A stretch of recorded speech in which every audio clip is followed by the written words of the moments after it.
The Tower Treasure, credited to the non-existent Franklin W. Dixon, and ghostwritten by Leslie McFarlane. Chapter 1, The Speed Demon. After the help we gave Dad on that forgery case, I guess he'll begin to think we could be detectives when we grow up. Why shouldn't we? Isn't he one of the most famous detectives in the country? And aren't we his sons? If the profession was good enough for him to follow, it should be good enough for us. Two bright-eyed boys on motorcycles were speeding along a shore road in the sunshine of a morning in spring. It was Saturday and they were enjoying a holiday from the Bayport High School. The day was ideal for a motorcycle trip and the lads were combining business with pleasure by going on an errand to a nearby village for their father. The older of the two boys was a tall, dark youth, about 16 years of age. His name was Frank Hardy. The other boy, his companion on the motorcycle trip, was his brother Joe, a year younger. While there was a certain resemblance between the two lads, chiefly in the firm yet good-humoured expression of their mouths, in some respects they differed greatly in appearance. While Frank was dark, with straight, black hair and brown eyes, his brother was pink-cheeked, with fair, curly hair and blue eyes.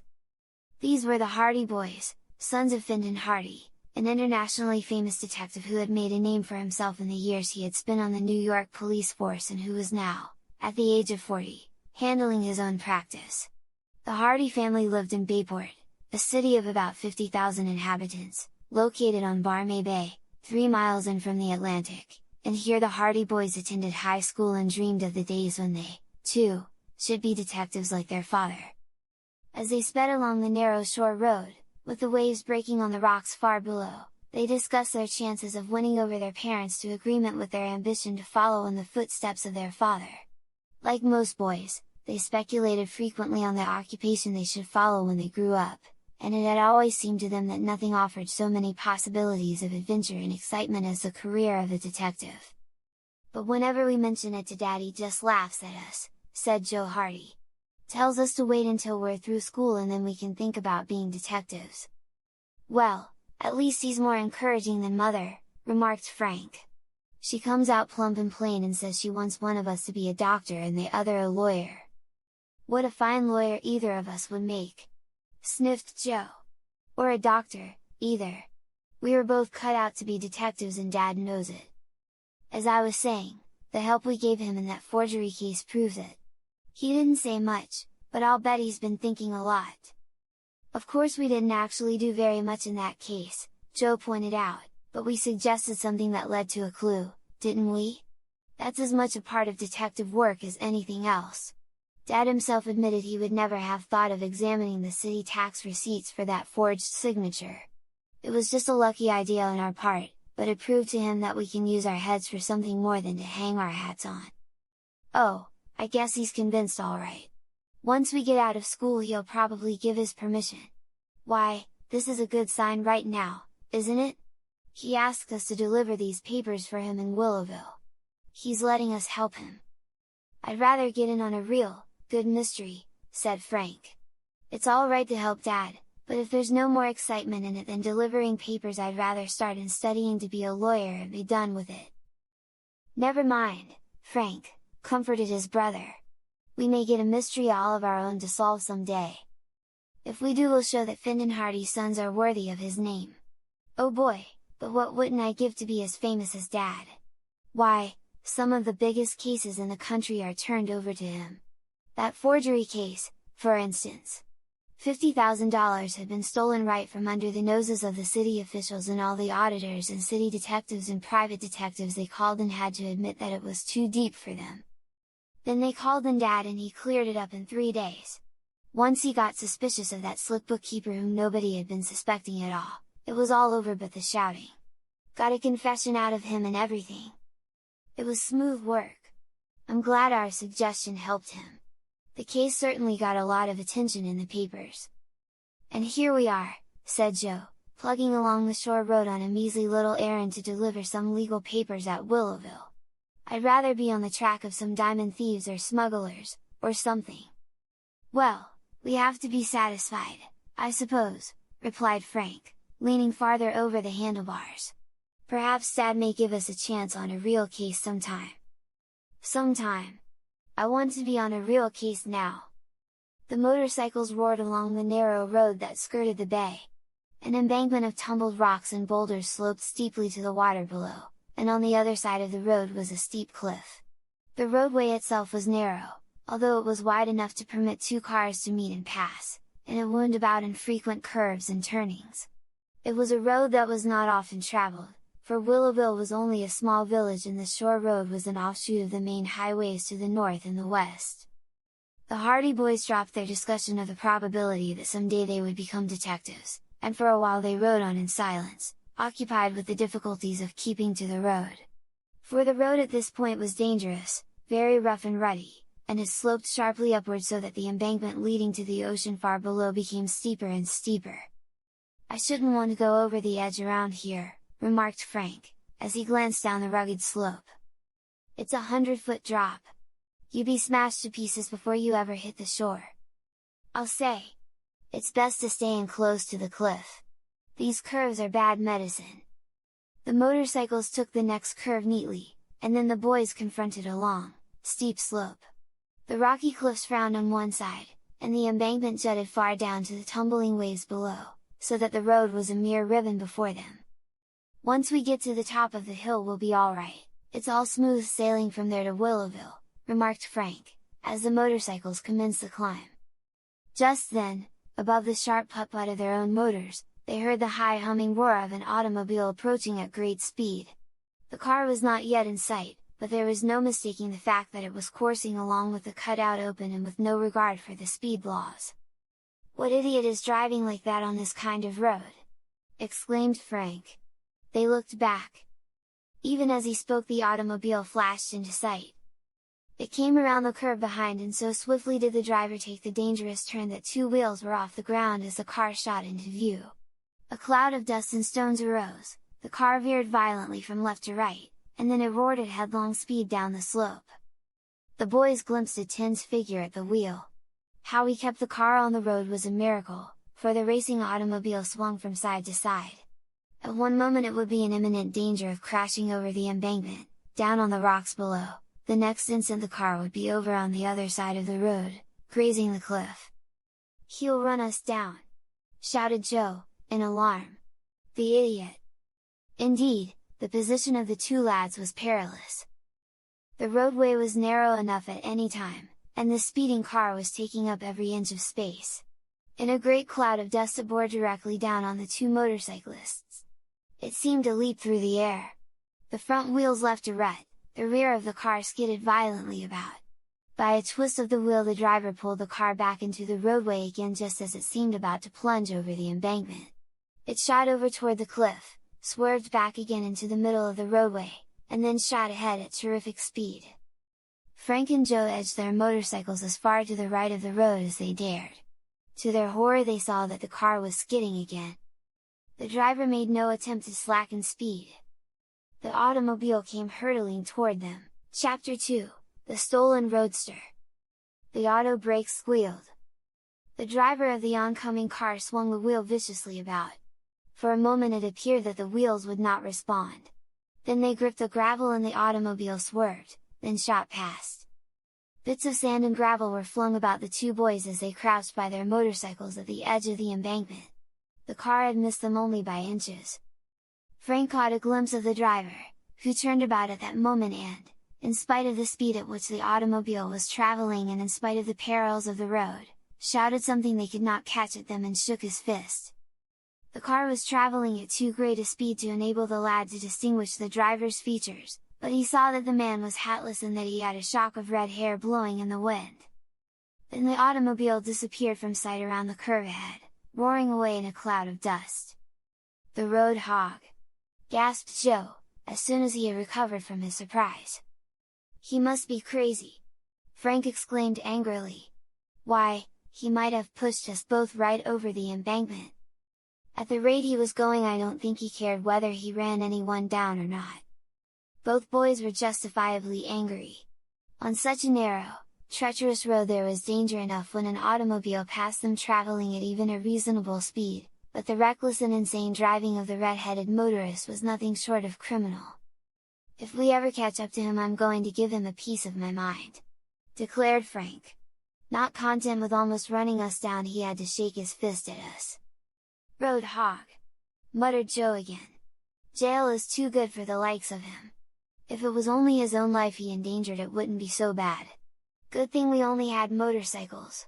If we had been in another car there would have been a smash-up, sure." The boys resumed their journey, and by the time they had reached the curve ahead that enabled them to see the village of Willowville lying in a little valley along the bay beneath them, there was no trace of the reckless motorist. Frank delivered the legal papers his father had given to him, and then the boys had the rest of the day to themselves. "It's too early to go back to Bayport just now," he said to Joe.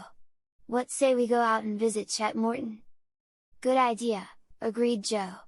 "He has often asked us to come out and see him." Chet Morton was a school chum of the Hardy boys. His father was a real estate dealer with an office in Bayport, but the family lived in the country, about a mile from the city. Although Willowville was some distance away, the boys knew of a road that would take them across country to the Morton home, and from there they could return to Bayport. It would make their journey longer, but they would have the pleasure of visiting their chum. Chet was a great favorite with all the boys, not the least of the reasons for his popularity being the fact that he had a roadster of his own, in which he drove to school every day and with which he was very generous in giving rides to his friends after school hours. The Hardy boys drove along the country roads in the spring sunlight, enjoying the freedom of their holiday as only boys can. When they had reached a culvert not far from the Morton place, Frank suddenly brought his motorcycle to a stop and peered down into a clump of bushes in the deep ditch. "Somebody's had a spill," he remarked. Down in the bushes lay an upturned automobile. The car was a total wreck, and lay bottom upward, a mass of tangled junk. "Must have been hitting an awful clip to crumple up like that," Joe commented. "Perhaps there's someone underneath. Let's go and see." The boys left their motorcycles by the road and went down to the wrecked car. But there was no sign of either driver or passengers. "If anyone was hurt, they've been taken away by now. Probably this wreck is a day or so old," said Frank. "Let's go! We can't do any good here." They left the wreckage and returned to the road again, resuming their journey. "I thought at first it might be our red-headed speed fiend," said Frank. If it was, he was sure lucky to get out of it alive. The boys gave little further thought to the incident, and before long they were in sight of the Morton's house, a big, home-like, rambling old farmhouse with an apple orchard at the rear. When the boys drove down the lane they saw a figure awaiting them at the barnyard gate. "That's Chet," said Frank. "I'm glad we found him at home. I thought he might have gone out in the car." "It is strange," Joe agreed. "On a holiday like this he doesn't usually stay around the farm." As they approached, they saw Chet leave the gate and come down the lane to meet them.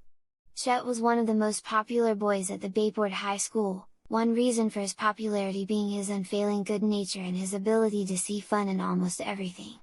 He was full of jokes and good humor and was rarely seen without a smile on his plump, freckled face. But today the Hardy boys saw that there was something wrong. Chet's face had an anxious expression, and as they brought their motorcycles to a stop they saw that their chum's usually cheery face was clouded. "What's the matter?" asked Frank, as their friend hastened up to them. "You're just in time," replied Chet hurriedly. "You didn't meet a fellow driving my roadster, did you?"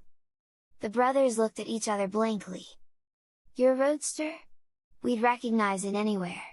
"No, we didn't see it," said Joe. "What's happened?" "It's been stolen." "Stolen?" "An auto thief stole it from the garage not half an hour ago. He just went in as cool as you please and made away with the car. The hired man saw the roadster disappearing down the lane, but he supposed I was in it so he didn't think anything of it. Then he saw me out in the yard a little while later, so he got suspicious, and the roadster was gone." "Wasn't it locked?" "That's the strange part of it. The car was locked, although the garage door was open. I can't see how he got away with it." "A professional job," commented Frank. "These auto thieves always carry scores of keys with them. But we're losing time here. The only thing is to set out in pursuit and to notify the police. The hired man didn't see which way the fellow went, did he?" "No. There is only the one road, and we didn't meet him, so he must have taken the turning to the right at the end of the lane." "We'll chase him," said Joe, Climb onto my bike, Chet. We'll get the thief yet. Wait a minute, cried Frank suddenly. I have an idea!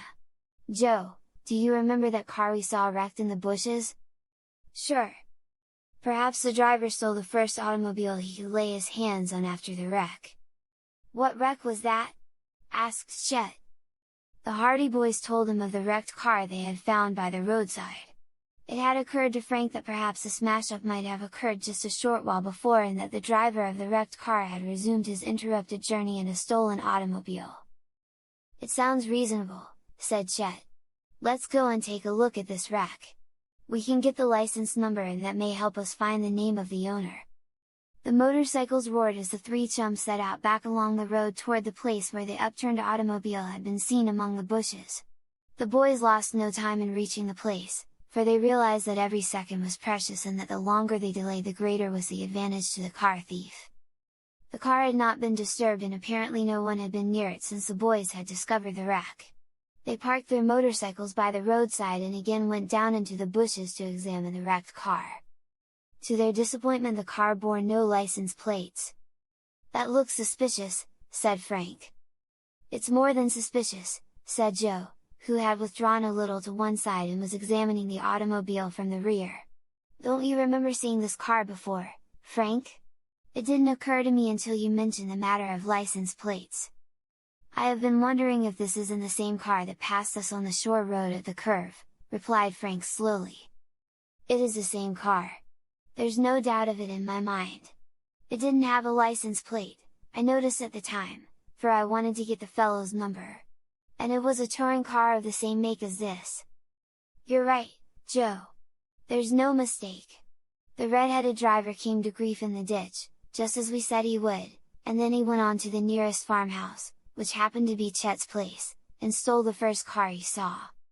The Busu car was the one the fellow was running who nearly sent us over the cliff, Joe declared. And it's 10 chances to 1 that he's the fellow who stole Chet's roadster. And he's red-headed. We have those clues, anyway. And he went on past our farmhouse instead of turning back the way he came, cried Chet. Come on, fellows, let's get after him. There was only a little bit of gas in the roadster anyway. Perhaps he stalled by this time. Thrilling with the excitement of a chase, the boys clambered back onto the motorcycles and within a few moments a cloud of dust rose from the road as the Hardy Boys and Chet Morton set out in swift pursuit of the red-headed automobile thief. Chapter 3, Traces of the Thief. Chet Morton's roadster was a brilliant yellow, not easily mistaken, and the Hardy Boys were confident that it would not be difficult to pick up the trail of the auto thief. The car is pretty well known around Bayport, said Chet. It was certainly a gay-looking speedwagon. Anyone who saw it would remember it. Seems strange that a thief would take a car like that, remarked Frank. Auto thieves usually take cars of a standard make and standard color. They're easier to get rid of. He would know that a car like yours could be easily traced. I don't think he stole the car to sell it, Joe pointed out. Take it from me, that chap was getting away from some place in a hurry and when his own car was smashed he just took the first one that came to hand.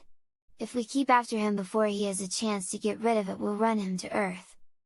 A number of men in a hayfield nearby attracted Frank's attention, and he brought his motorcycle to a stop. I'm going to ask these chaps if they saw him pass.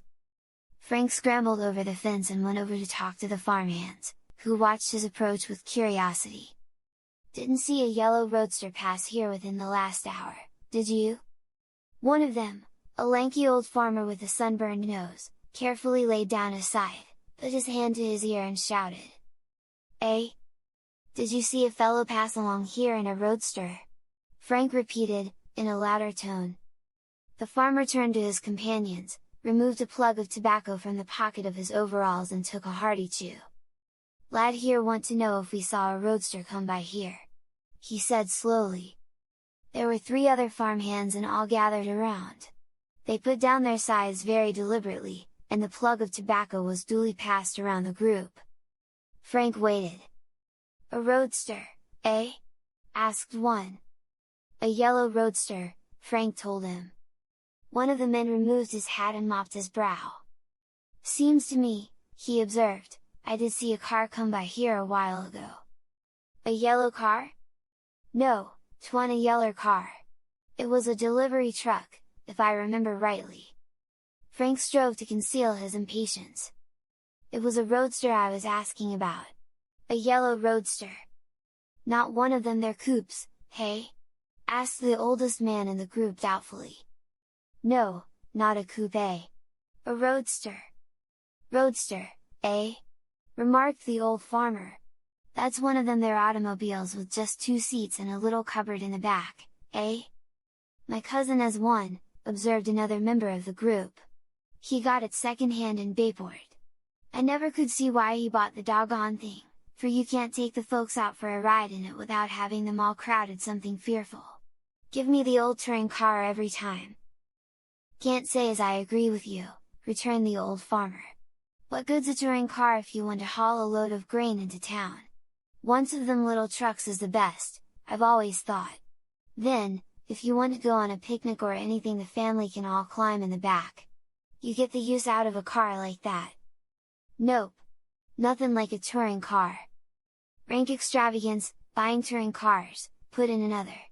Horse and wagon is good enough for me. That's what I say, agreed the fourth. What with taxes the way they are.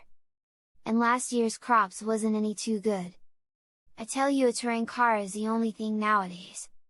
Somewhat astonished by the sudden turn the argument had taken, Frank vainly tried to make himself heard above the uproar. But about this roadster? He asked. Did any of you see it? But the 4 men in the field were not listening. Instead they were deep in a highly complicated argument regarding the faults and merits of various makes of cars, and they paid no further attention to the youth. Can't afford to waste any more time here, he said to himself, and turned away. At the fence, he looked back. One of the farmhands was shaking his fist beneath the nose of a companion, while the other 2 were engrossed in a heated discussion. Their voices floated across the hayfield in the drowsy summer morning.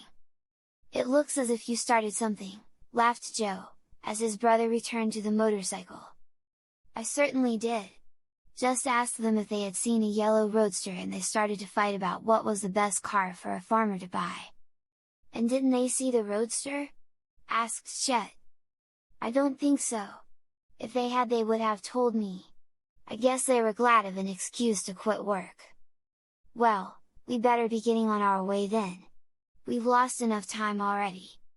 So, while the 4 farmhands wrangled loudly in the field, in an argument that bade fair to last until dinner time at least, the 3 boys set out again in pursuit of the red-headed auto thief. They were approaching Bayport when they saw a girl walking along the road ahead of them. There was something familiar about her appearance, and as they drew nearer Frank's face lighted up, for he recognized the girl as Callie Shaw, who was in his own class at Bayport High School. Of all the girls at the school, Callie was the one most greatly admired by Frank. She was a pretty girl, with brown hair and brown eyes, always neatly dressed, and quick and vivacious in her manner. As the boys brought their motorcycles to a stop, Frank saw that Callie was not in her usual bright and cheery humor. Under one arm she was carrying a parcel that had evidently become untied and the paper of which was badly torn. Her face was distressed and it appeared that she had been crying. Callie looked up and, recognizing the boys, ran over toward them. That awful man! She wailed, even before they had time to ask her what the matter was. He ran right over my parcel and smashed nearly all the cakes and jelly I was bringing to Mrs. Wills. And with that she held out the torn parcel. Frank knew that Callie, who was a generous and good-hearted girl, had been in the habit of taking little delicacies to a widow, Mrs. Wills, who lived just on the outskirts of Bayport. Now he saw that the parcel had been smashed so that only 1 glass of jelly and a few of the cakes had been left intact. What man, Callie? He asked. What happened? He ran right over my parcel. Just then Callie spied Chet Morton, and she pouted at him. He was a friend of yours, too, Chet Morton, for he was driving your car. My car? Gasped Chet. Your yellow roadster. He came driving along this road at such a terrible speed that I was frightened and I dropped my parcel. Then he ran right over it. Why, Callie, that's just the fellow we've been looking for, said Frank quickly. Chet's car has been stolen. Well, whoever stole it, came by here not 10 minutes ago, said the girl. And he's a madman, by the way he was driving. Why, we're right on his trail then, declared Frank. He must have gone into Bayport. He was heading that way, Callie told them. But at the rate he was going, you'll have a hard time catching him. Oh, Chet, I'm so sorry your car was stolen. Don't worry. We'll get it back, replied Chet grimly. Are you going back home, Callie? Asked Frank. No, I'm going on up to Mrs. Will's place. You needn't bother to drive me up. It's only a few yards farther on. I know you're anxious to chase that awful man. We'll chase him, all right, declared Frank, as the motorcycles roared. They bade goodbye to the girl and sped on their way into Bayport, leaving Callie to continue her journey to the home of Mrs. Wills, with the remains of the cakes and jelly over which she had spent so much time and care. They sped down the main street of Bayport and headed directly to the police station, where they intended to report the theft of Chet's car and a description of the thief, assuming him to be the red-headed man who had so nearly run down Frank and Joe on the shore road. But when they reached the police station, a further surprise was in wait for them. Chapter 4, The Hold-Up. Chief Ezra Collig, of the Bayport Police Force, was a burly, red-faced individual, much given to telling long-winded stories. Usually, Collig was to be found reclining in a swivel chair in his office, with his feet on the desk, reading the comic papers or polishing up his numerous badges, but this day something had happened to shake him out of his customary calm. When the boys went into his office, they found the chief painfully writing in a huge notebook and confronted by 3 excited figures. One of these was Ike Harity, the old ticket seller at the city steamboat office. The others were Detective Smuff, of the police force, and Policeman Con Riley, both trying their best to look important and composed. Ike Harity was frankly frightened. It was plain that something very much out of the ordinary had happened. Harity was a timid and inoffensive old chap who had perched on a high stool behind the wicket at the steamboat office day in and day out for as many years as anyone in Bayport could remember. I was just counting up the morning's receipts, he was saying, in a frightened and high-pitched voice, when in comes this fellow and he sticks a revolver in front of my nose. Just a minute, interrupted the chief grandly, as the boys entered. He dipped his pen in the inkwell and poised it in the air, as he peered at the lads over his spectacles. What are you boys doing here? Can't you see we're busy? I came to report a theft, said Chet Morton. My roadster has been stolen. Why, it was a roadster this fellow drove up to my office in! Cried Ike Harity. A yellow roadster! Ha! Said Detective Smuff. A clue! He immediately fished a notebook out of his pocket and began rummaging around for a pencil. Never mind, Detective Smuff, observed the chief heavily. I'll take any notes that are needed. Detective Smuff, duly squelched, put back his notebook in confusion. What fellow? Frank asked. Who drove up to your office in a yellow roadster? The hold-up man, declared Harity. I was held up this morning. A fellow tried to steal the steamboat money on me. Now just a minute! Just a minute! Demanded the chief. Let me say a word here. The situation is this. A man drove up to the steamboat office a little while ago and tried to hold up Mr. Harity. But a passenger happened to come into the office just then and the fellow got frightened and ran away. Is that right? That's right, said Harity. I'll make a note of it, said the chief, suiting the action to the word. When he had scribbled industriously for some time, he raised the pen again and pointed it at Chet. Now you, he observed, say that somebody stole a yellow roadster on you this morning. Yes, sir. From our farm. He was seen driving into Bayport just a little while ago. The chief made a note of it. And you, he said, pointing the pen at Ike Harity, say the hold-up man drove up to the office in a yellow roadster. That's right, chief. That's right. A yellow roadster, it was. And now that I come to think of it, I've seen Chet Morton's car before and it was the spitting image of it. Then, declared the chief, putting down his pen with the air of one making a momentous discovery, it looks to me very much as if the hold-up man and the fellow that stole the car is one and the same man. Detective Smuff wagged his head solemnly in admiration of this feat of deduction. I believe you're right, chief, he declared. "Of course he's right," said Frank. "It couldn't be anyone else. The point is this, where did the hold-up man go? Did he leave in the car? Did anyone follow him?" "He left in the car all right," said Harry. "But nobody followed him. I telephoned for the police." "Did you notice the color of this man's hair?" asked Frank suddenly. "What's that got to do with it?" asked Detective Smuff.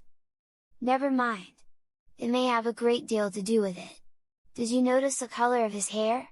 repeated Frank, turning to Harry. "It was short," said Harry firmly. "Short and dark." Frank and Joe looked blankly at one another. "Are you sure?" asked Joe. "I'm positive," declared Harry. "I was face to face with him. He was a dark-haired man, and his hair was cut awful short. I noticed that." "You're sure he wasn't red-headed?" "I'm sure of it." "What's all this about?" asked Chief Colleague suspiciously. "What has the color of his hair to do with it?" "Well," admitted Frank, "we were pretty sure that the man who stole Chet's car had long, red hair." Muttered the chief doubtfully. "Then if that was the case, the man who stole the car and the man who tried to hold up the office isn't one and the same fellow after all." "I don't know what to make of it," confessed Frank. Just then a short, nervous little man was ushered into the office. He introduced himself as the passenger who had gone into the steamboat office at the time of the attempted holdup, and he presented himself in answer to a call from the chief. In reply to questions, the newcomer, who gave the prosaic name of Henry J.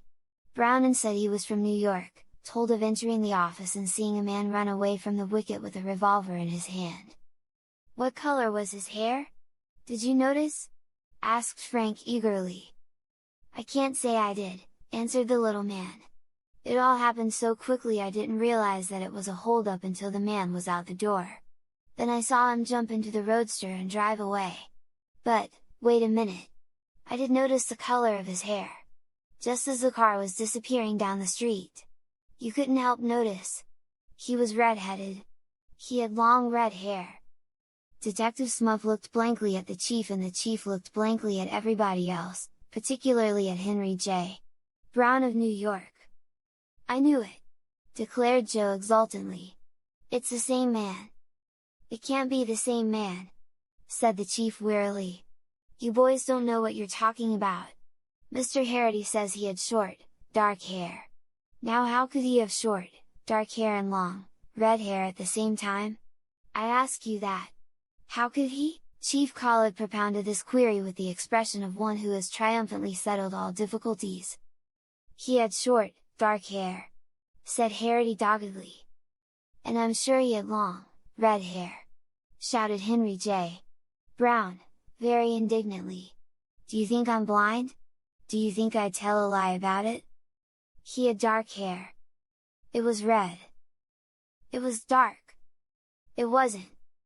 It was. Stop it!" commanded Chief Colleague. "I don't think either of you know what kind of hair he had. Probably he was bald-headed. But I'll send word out to keep a watch for the yellow roadster. I'll notify the police in other towns too. I guess that's all that can be done now." And with that, the Hardy Boys and Chet Morton had to be content. When they left the office it was with little hope that the thief or the car would be found. Their misgivings were justified. When they returned to see Chief Colleague that night they learned that no word had been received concerning the yellow roadster from any of the outlying towns or villages and that despite a diligent search conducted by Detective Smuff and other members of the Bayport force, the roadster had not been located in the city. Chapter 5, Chet's Auto Horn. Finton Hardy, the internationally famous detective, was reading in the library of his home that evening when his sons tapped on the door. Although he was a busy man, Mr. Hardy was not the type of father who maintains an air of aloofness from his family, the result being that he was on as good terms with his boys as though he were an elder brother. "Come in!" he shouted cheerfully, putting aside his book, and when Frank and Joe entered the room he motioned to a deep leather sofa near the window. "Sit down! What have you been doing all day? Burning up all the roads in the country, I suppose?" He grinned amiably at them and puffed vigorously at his pipe. "Well, we didn't travel very far today, Dad," Frank replied. "We were, well, We were investigating," prompted Joe. "Aha!" exclaimed Mr. Hardy, in mock surprise. "So my sons were investigating, eh? What was it? A murder? A plot to blow up the White House? A train wreck? Something big, I hope." "No, not quite that bad," admitted Frank. "It was a car theft." Mr. Hardy shook his head. "I'm disappointed in you," he said solemnly. "I really am. To think that sons of mine should investigate a car theft! I thought you wouldn't bother about anything less than a murder." His eyes twinkled, and the Hardy boys, who were accustomed to their father's good-natured banter, smiled back at him. "We weren't just practicing detective work, Dad," explained Frank. "You see, Chet Morton's roadster was stolen this morning." "Is that so?" exclaimed Mr. Hardy, genuinely concerned. "Why, that's too bad!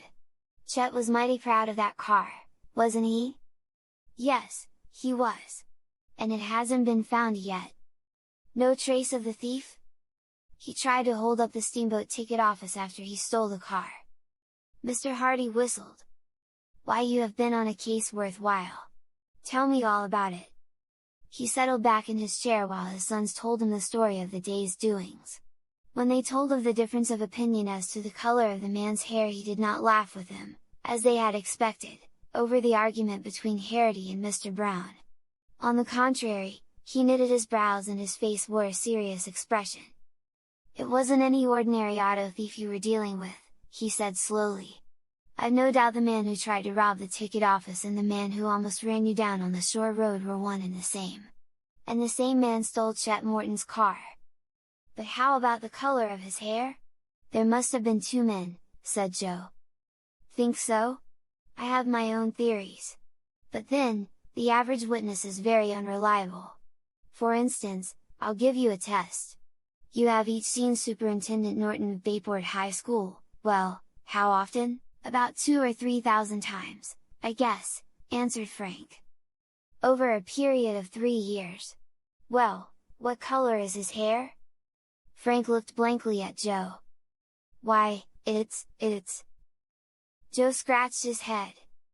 "Brown, isn't it? I think it's black." "You see?" said Mr. Hardy, smiling. "Your powers of observation have not been trained. A good detective has to school himself to remember all sorts of little facts like that, until it gets to be a habit with him. Both of you have been looking at Mr. Norton for about 3 years and you don't know the color of his hair. And if I asked you whether he was in the habit of wearing lace shoes or button shoes, you would be stumped altogether. As a matter of fact, Mr. Norton is bald and he wears a chestnut wig. You never noticed that? He always wears buttoned shoes, he belongs to the Elks, and his favorite author is Dickens." The boys looked at their father in amazement. "But, Dad, you've never met him." "I've never been introduced to him, but I've passed him on the street a number of times. When your powers of observation have been trained as mine have been, it's no trick at all to take away a mental photograph of a man after seeing him once. If you are specially observant, it isn't hard to notice such details as that regarding the wig. A wig never has the same appearance as natural hair." "But how do you know he belongs to the Elks?" asked Joe. "He wears a lodge emblem as a watch charm." "And how do you know his favorite author is Dickens?" "On 3 separate occasions that I met Mr. Norton I noticed that he was carrying a book. Once it was Oliver Twist. Another time it was A Tale of Two Cities. The third time it was David Copperfield. So I judged that his favorite author must be Dickens. Am I right?" "He always talks Dickens to us at school," said Frank. "It's simple enough, once you get the habit," remarked Mr. Hardy. "You must train yourselves to be observant, so that in time you will automatically remember little details about people you meet and places you visited. Now, if Harity and Mr. Brown had been at all observant, in spite of the fact that they were surprised and frightened, they would have been able to give the police a very thorough description of the man who tried to hold up the steamboat office. And if the man happened to be a professional thief, the description would have helped the officers ascertain who he was, because once a man has served a prison term, his description is kept on file. As it is, all we know about him is that he is probably red-headed. That isn't very much to go on." "I'm afraid Chet hasn't much chance of recovering his roadster," said Joe. "You never can tell," remarked his father. "It may turn up sometime. Perhaps the thief will get himself into trouble yet. Keep your ears and eyes open. And now, if you don't mind, I have some reports to write." Frank and Joe took the hint and left their father to his work, but although they talked long into the night on possible ways and means of recovering Chet's car, they were able to devise no plan for tracing the thief. And through the week that followed there were no further clues. Chet had given up all hope of seeing the roadster again. "I sure miss the old bus," he told the Hardy Boys after school on Friday afternoon. "I have to take my chances on catching rides in and out of town now. Why, last night I walked halfway home before a car came along and gave me a lift. Saturday will be a pretty dull day for you now. You just bet your sweet life it will be dull. Nothing to do but sit around the farm." "Better come with us tomorrow," suggested Joe. "A bunch of us are going fishing up near the dam. You can meet us at the crossroads near Willow River." "Good idea," said Chet. "What time?" 10 o'clock. "Fine. I'll be there. Gosh, I see where I get a ride home. There goes a hay wagon, and it's heading right for the next farm." A long wagon rumbled slowly toward the boys. A lean and solemn farmer perched on the front seat, half asleep. The horses dawdled along. "That's Lem Billers, the laziest man in 9 counties, said Chet. "Watch me have some fun with him." Chet took from his pocket an automobile horn. He had originally bought it for the roadster but had not had time to install it before the car was stolen. The horn was of a new type, very small, yet it had a particularly raucous shriek. The Hardy Boys grinned as they saw Chet step out into the road and swing himself lightly up on the back of the wagon. Mr. Billers was bringing some supplies back to the farm and Chet was hidden from view by a bag of flour. As the wagon rumbled past, Chet sounded the automobile horn. It shrieked sharply and insistently. Mr. Billers, being a lazy man, did not even look behind. He simply tugged lightly at the reins and the horses edged over to the side of the road. Having heard the horn, Mr. Billers expected an automobile would pass. But when no car flashed by he turned indolently in his seat and looked behind. The roadway was clear. There was not an automobile in sight. He did not see Chet, doubling up with laughter, on the back of the wagon. He gazed doubtfully at the Hardy Boys, who were standing at the curb, trying to conceal their smiles. "Could a swore I heard a horn," grunted Mr. Billers. Then he tugged at the lines and brought the horses into the middle of the road again. Instantly the horn shrieked again. This time it was even louder and more insistent than before. It seemed that an automobile was right behind the wagon, clamoring to pass. Almost automatically, Mr. Billers yanked at the reins and the horses again went to the side of the road. But again no car went by. Again Mr. Billers looked behind. Again, to his astonishment, he saw that the roadway was clear. "Hanged if I didn't think I heard a horn!" exclaimed Mr. Billers, greatly puzzled, as he drove on again. "My ears must be going back on me." But in a few minutes the horn shrieked again. Frank and Joe, who were walking along the sidewalk, keeping abreast of the wagon so as not to miss the fun, chuckled as they saw Mr. Billers once more pull on the reins to guide the horses to the roadside. Then the farmer recollected how he had been fooled on the previous occasions and he looked quickly around. But there was no car in sight. Mr. Billers gazed down the roadway for a long time. Then he sighed, with the air of one whose patience has been long tried. "Must be something the matter with my ears," he muttered, and drove on. At this moment a luxurious sedan swept around a corner and drew up close behind the wagon. There was a chauffeur at the wheel and he sounded his horn impatiently, for the road was narrow and he was unable to get past. Lem Billers smiled darkly to himself and paid no attention. "There it goes again," he grumbled. "I must be hearing things. Hang me if I'll turn out any more when there ain't no car there to turn out for." The wagon continued in the center of the road. The chauffeur of the car glared at Lem Billers' back and sounded the horn again. Still the farmer paid no attention. Chet, limp with laughter, almost rolled off the wagon. Frank and Joe could control their mirth no longer, and leaned against a telephone post with shouts of glee. The chauffeur, believing that the boys were laughing at him because he could not get past, became purple with anger. He sounded the horn again and again, and finally, when Lem Billers obstinately refused to pay any attention, he looked wildly about for a policeman. As luck would have it, Constable Con Riley was ambling along Main Street at that moment, wondering if it would soon be supper time and hoping his wife would serve corned beef and cabbage that evening. He was aroused from his trance by the chauffeur, who brought the sedan to a stop and ran over to him. "Officer, arrest that man!" roared the chauffeur, pointing to Lem Billers. "What for?" demanded Con, taking off his helmet and scratching his head. "Obstructing the traffic. He won't let me pass. I've been sounding my horn for the last 5 minutes, and he won't let me go past." "Oh, ho!" said Constable Riley. "He can't get away with that. Not while Con Riley's on the beat." And with that he ran out into the road, shouting to Lem Billers to stop. At the constable's command, the farmer halted his team and gazed in amazement at the chauffeur and the officer as they came running up to him. "Why won't you let him pass?" demanded the constable. "Don't say you didn't hear me!" roared the chauffeur. "I sounded my horn 50 times. "Sure, I heard a horn," admitted Billers. "But," he added triumphantly, "I didn't see no car." "Are you blind?" asked Riley. "There's the car." Lem Billers looked behind.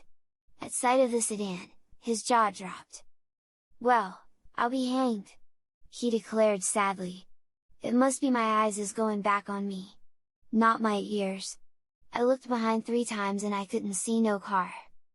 "Don't believe him, officer," said the chauffeur. "He didn't even turn around." "I did so," continued Mr. Billers. "Then why didn't you let me pass?" "You didn't have no car. I heard a horn but I didn't see no car." Thereupon the argument grew fast and furious. Constable Riley was vastly puzzled. He didn't know what to make of it. Both the chauffeur and Lem Billers appeared to be telling the truth, yet there was something wrong somewhere. He took it all down in a notebook, while Mr. Billers and the chauffeur grew angrier and angrier at each other until finally they were on the point of settling the matter with their fists. In the meantime there was a steadily lengthening line of cars and wagons blocking the street, unable to get past because of the hay wagon and the sedan. A constant chorus of automobile horns sounded. Angry drivers roared at the officer to clear the road. Constable Riley threw up his hands in disgust. "Get on your way, both of you," he commanded. "I can't stand here arguing all afternoon," and while Lem Billers, wondering whether his eyes or his ears had deceived him, drew his horses to the side of the road and muttered strong threats of vengeance against the chauffeur, the traffic tangle gradually abated. When he finally resumed his journey, the Hardy Boys could see Chet Morton lying limply in the back of the wagon with tears of laughter running down his face. As for Frank and Joe, they laughed all the way home, and during supper that evening their spasmodic outbursts of chuckles puzzled their parents extremely. Chapter 6, Tire Tracks. Next day was Saturday, and immediately after breakfast the Hardy Boys asked their mother to make up a lunch for them, as they intended to spend the day in the woods with a number of their school chums. Mrs. Hardy quickly made up a generous package of sandwiches, not forgetting to slip in several big slices of the boys' favorite cake, and the lads started out in the bright morning sunshine, with the whole holiday before them. They met the other boys, half a dozen in all, on the road at the outskirts of the town, and so, whistling and chattering and telling jokes, the group trudged along the dusty highway. Once in a while they would explore along the fences for berry bushes, and occasionally a friendly scuffle would start, to end with both laughing contestants covered with dust. When they reached the crossroads Chet had not yet appeared, so they rested in the shade of the trees until at length the chubby youth came panting along the road, his lunch under his arm. "If I only had my roadster I wouldn't be late," he said, as he came up to them. "I've been so used to it that I've forgotten how long it takes to walk this far." "Well, are we all set?" asked Frank. "Everybody's here. Where are we going? What do you say to Willow Grove?" "All those in favor say aye," demanded Chet, and there was a chorus of aye from the crowd. "It's unanimous," Chet decided. "Willow Grove it shall be! Let's go!" Willow Grove was about a mile farther on. It was some distance in from the road, and was on the banks of Willow River, from which it got its name. It was an ideal place for a picnic, and as it was somewhat early in the season it was hardly likely that other parties from the city would be in the grove that day.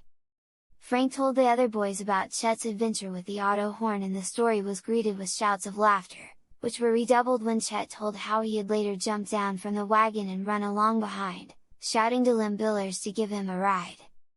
"It was a shame," he confessed. "The poor old chap reined in his horses and made me come up and sit on the seat beside him. He asked me if I had walked very far, and then he told me all about his argument with the policeman and the chauffeur. I could hardly keep my face straight." When the boys reached the lane that led in toward Willow Grove from the main road, they broke into a run and raced into the woods, shouting and yelling like wild Indians. Once in the friendly shade of the trees, they capered about in the joy of their Saturday freedom. Chet took charge of the lunches and stored them in a convenient clearing, and then began the rush for the river. The day passed in the usual fashion of such days. They swam, they ate, they loafed about under the trees, they played games at imminent risk of life and limb, they explored the woods, and otherwise enjoyed themselves with all the happy energy of healthy lads. Joe Hardy, who was an amateur naturalist in his way, went roaming off by himself during the afternoon while the other boys were enjoying their third swim of the day, and penetrated deeper into the woods. He poked about in the undergrowth, examining various flowers and plants that came to his attention, but discovered no specimens that he had not seen before. He was just on the point of going back to the other lads when he saw before him a small clearing. It was a part of the grove in which he had never been, so he plowed on through the bushes until he found himself in a clearing that appeared to be part of an abandoned roadway. It was in a low-lying part of the grove and the ground was wet. At one point it was muddy, and in this mud Joe saw something that aroused his curiosity. "Tire tracks, eh? There's been an automobile in here," he muttered to himself. "I wonder how on earth a car could get this far into the woods?"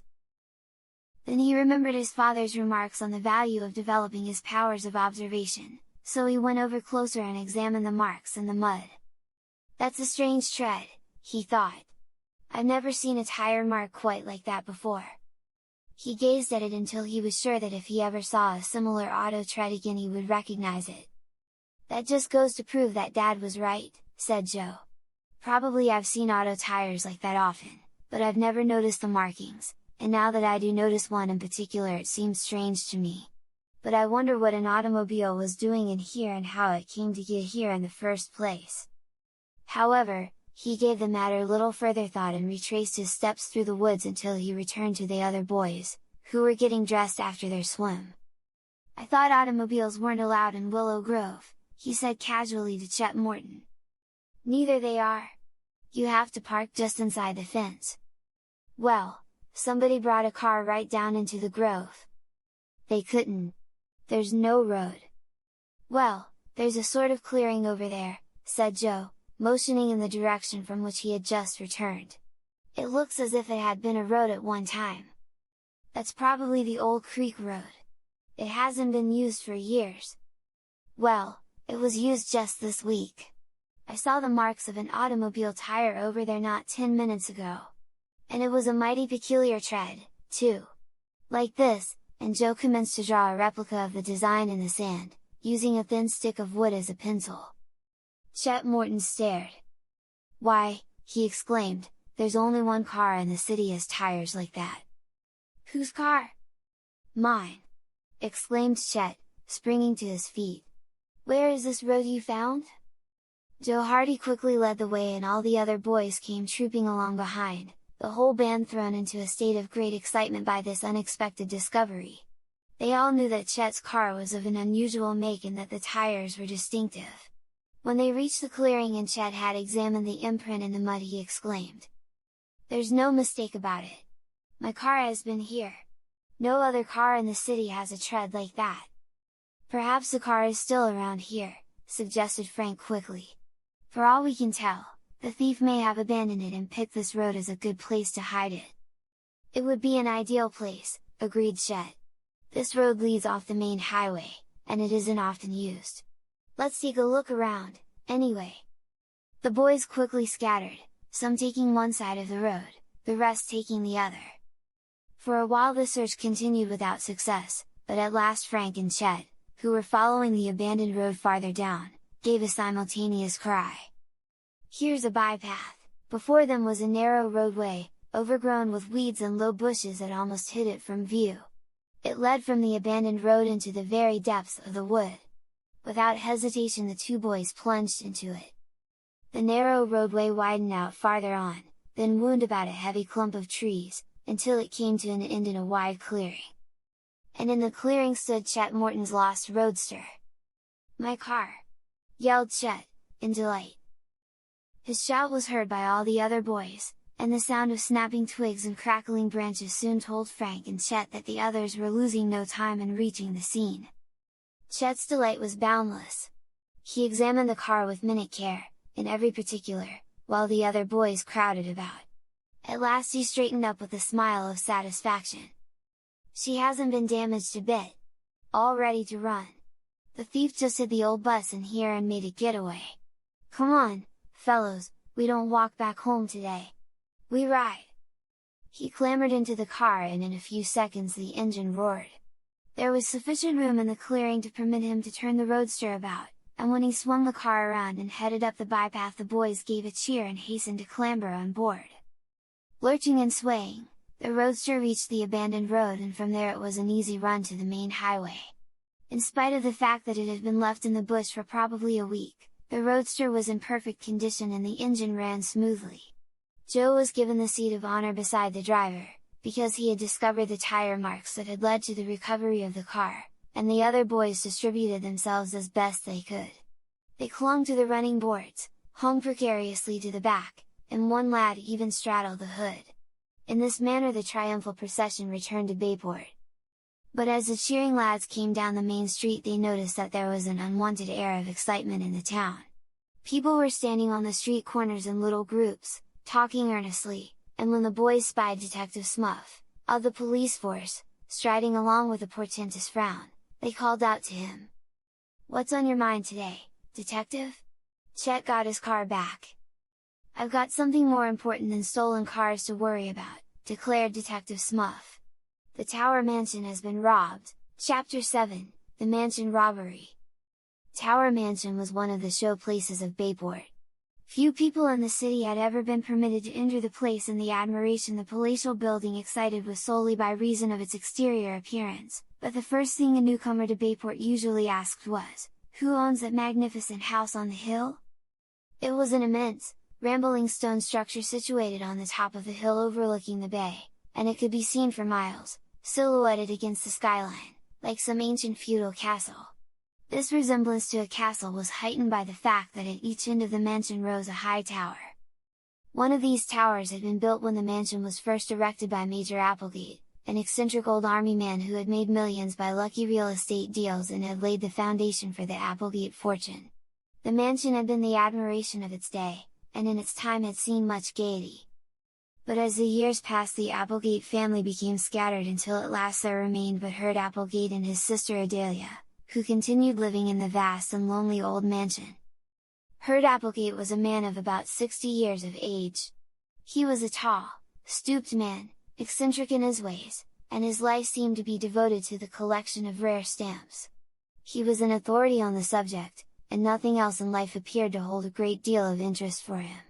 The only visitors at Tower Mansion were philatelists from New York or experts desirous of appraising some new stamp that Herd Applegate had managed to secure from some remote part of the world.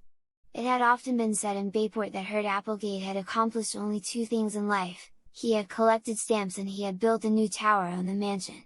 The new tower, a duplicate of the original tower at the opposite end of the great building, had been built but a few years, even well within the memory of the two Hardy boys. Adelia Applegate, who lived in the Tower Mansion with her brother, was a maiden lady of uncertain years. The records in Bayport City Hall gave her age as 55, but Miss Applegate admitted it to no one. She was as eccentric as her brother, and lived very much to herself, being seldom seen in the city. She was at one time a blonde, but she had endeavored to retain her youth by dyeing her hair, with the result that it was now a sort of dusty black. Chet Morton was fond of saying that Miss Applegate used to be a blonde but she died. She dressed in all colors of the rainbow, and her infrequent excursions into Bayport stores, when she would order the clerks about like so many soldiers, shouting at them in her high, cracked voice, had become historic on account of the wild and colorful garments she would carry off with her. These eccentric people were reputed to be enormously wealthy, although they lived simply and kept only a few servants. So when Herb Applegate came into the Bayport police station that afternoon and reported that the safe in his library had been broken open and that it had been robbed of all the securities and jewels it contained, the rumors that soon spread about the city magnified the actual loss until it became common talk that the loss amounted anywhere from $100,000 to $1 million. When Frank and Joe Hardy arrived home that evening, they met Herb Applegate just leaving the house. The man tapped the steps with his cane as he came out, and when he met the boys he gave them an abrupt and piercing glance. "Good day!" he growled, in a grudging manner, and went on his way. "He must have been asking Dad to take up the case," said Frank to his brother, as soon as Herb Applegate was out of earshot. They hurried into the house, eager to find out more about the robbery, and in the hallway they met Fenton Hardy, who had just seen Mr. Applegate to the door. "I hear the Tower Mansion was robbed," said Joe. Mr. Hardy nodded. "Yes, Mr. Applegate was just here. He wants me to handle the case." "How much was taken?"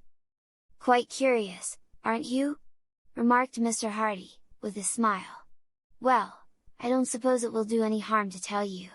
The safe in the Applegate library was opened. The loss will be about $40,000, I believe." "We heard it was over 100,000! exclaimed Joe. "Rumors always exaggerate.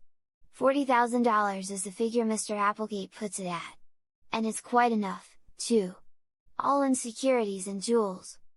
"Phew!" exclaimed Frank. "Quite a haul! When did it happen?" "Either last night or this morning. He did not get up until after 10 o'clock this morning, and he did not go into the library until nearly noon. Then he discovered the theft." "How was the safe opened?" "It was either opened by someone who knew the combination or else by a very clever crook. It wasn't dynamited at all. I'm going up to the house in a few minutes. Mr. Applegate is to call for me." "Can we go along?" asked Joe eagerly. Mr. Hardy looked at his sons with a smile. "Well, if you are so anxious to be detectives, I suppose it is about as good a chance as any to watch a crime investigation from the inside. If Mr. Applegate doesn't object, I suppose you may come along." In a few minutes an automobile drew up before the Hardy home. Mr. Applegate was sitting in the rear seat, resting his chin on his cane. When Mr. Hardy mentioned the boy's request he merely grunted assent, so Joe and Frank clambered into the car with their father. They were tremendously excited at the prospect of being on the inside in the mysterious case. While the car bowled along over the city roads toward the Tower Mansion that was gloomily silhouetted against the sky, Mr. Hardy and Mr. Applegate discussed the robbery. "I don't really need a detective in this case," snapped Herb Applegate. "Don't need one at all. It's as clear as the nose on your face. I know who took the stuff. But I can't prove it." "Whom do you suspect?" asked Fenton Hardy. "Only one man in the world could have taken it. Robinson." "Robinson?" "Yes. Henry Robinson, the caretaker. He's the man." The Hardy boys looked at one another in consternation. Henry Robinson, the caretaker of the Tower Mansion, was the father of one of their closest chums. Perry Robinson, nicknamed Slim, was to have accompanied them on their jaunt to the woods that day but had failed to appear. The reason was now evident. But that Henry Robinson should be accused of the robbery seemed absurd. The boys had met Slim's father and he had appeared to them as a good-natured, easygoing man, the soul of truth and honesty. "I don't believe it," whispered Frank. "Neither do I," returned his brother. "What makes you suspect Robinson?" asked Mr. Hardy of Herb Applegate. "He's the only person besides my sister and me who ever saw that safe opened and closed. He could have learned the combination if he kept his eyes and ears open. I believe he did." "But is that your only reason for suspecting him?" "More than that. This morning he paid off a note at the bank. It was a note for $900, and I know for a fact that he didn't have more than $100 to his name a few days ago. The Robinsons have been hard up, for they had sickness in the family last winter and Henry Robinson has had a hard time meeting his debts since then. Now where did he raise $900 so suddenly? Perhaps he has a good explanation, said Mr. Hardy mildly. It doesn't do to jump at conclusions. Oh, he'll have an explanation all right, sniffed Mr. Applegate. But it will have to be a mighty good one to satisfy me. Luckily, he'll not have to satisfy Mr. Applegate, but will have to convince a jury, if it gets that far, whispered Joe in his brother's ear. The automobile was speeding up the wide driveway that led to Tower Mansion, and within a few minutes it drew up at the front entrance. Mr. Applegate dismissed the driver, and Mr. Hardy and the two boys accompanied the eccentric man into the house. Nothing had been disturbed in the library since the discovery of the theft.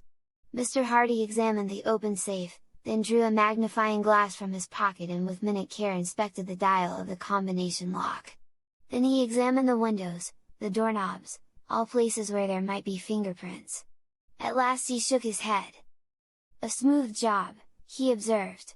"The fellow must have worn gloves. Not a fingerprint in the room." "No need of looking for fingerprints," said Applegate. "It was Robinson, that's who it was." "Better send for him," advised Mr. Hardy. "I'd like to ask him a few questions." Mr. Applegate rang for one of the servants and instructed him to tell Mr. Robinson he was wanted in the library at once. Mr. Hardy glanced at the boys. "You had better wait in the hallway," he suggested. "I want to ask some questions, and it might embarrass Mr. Robinson if you were here."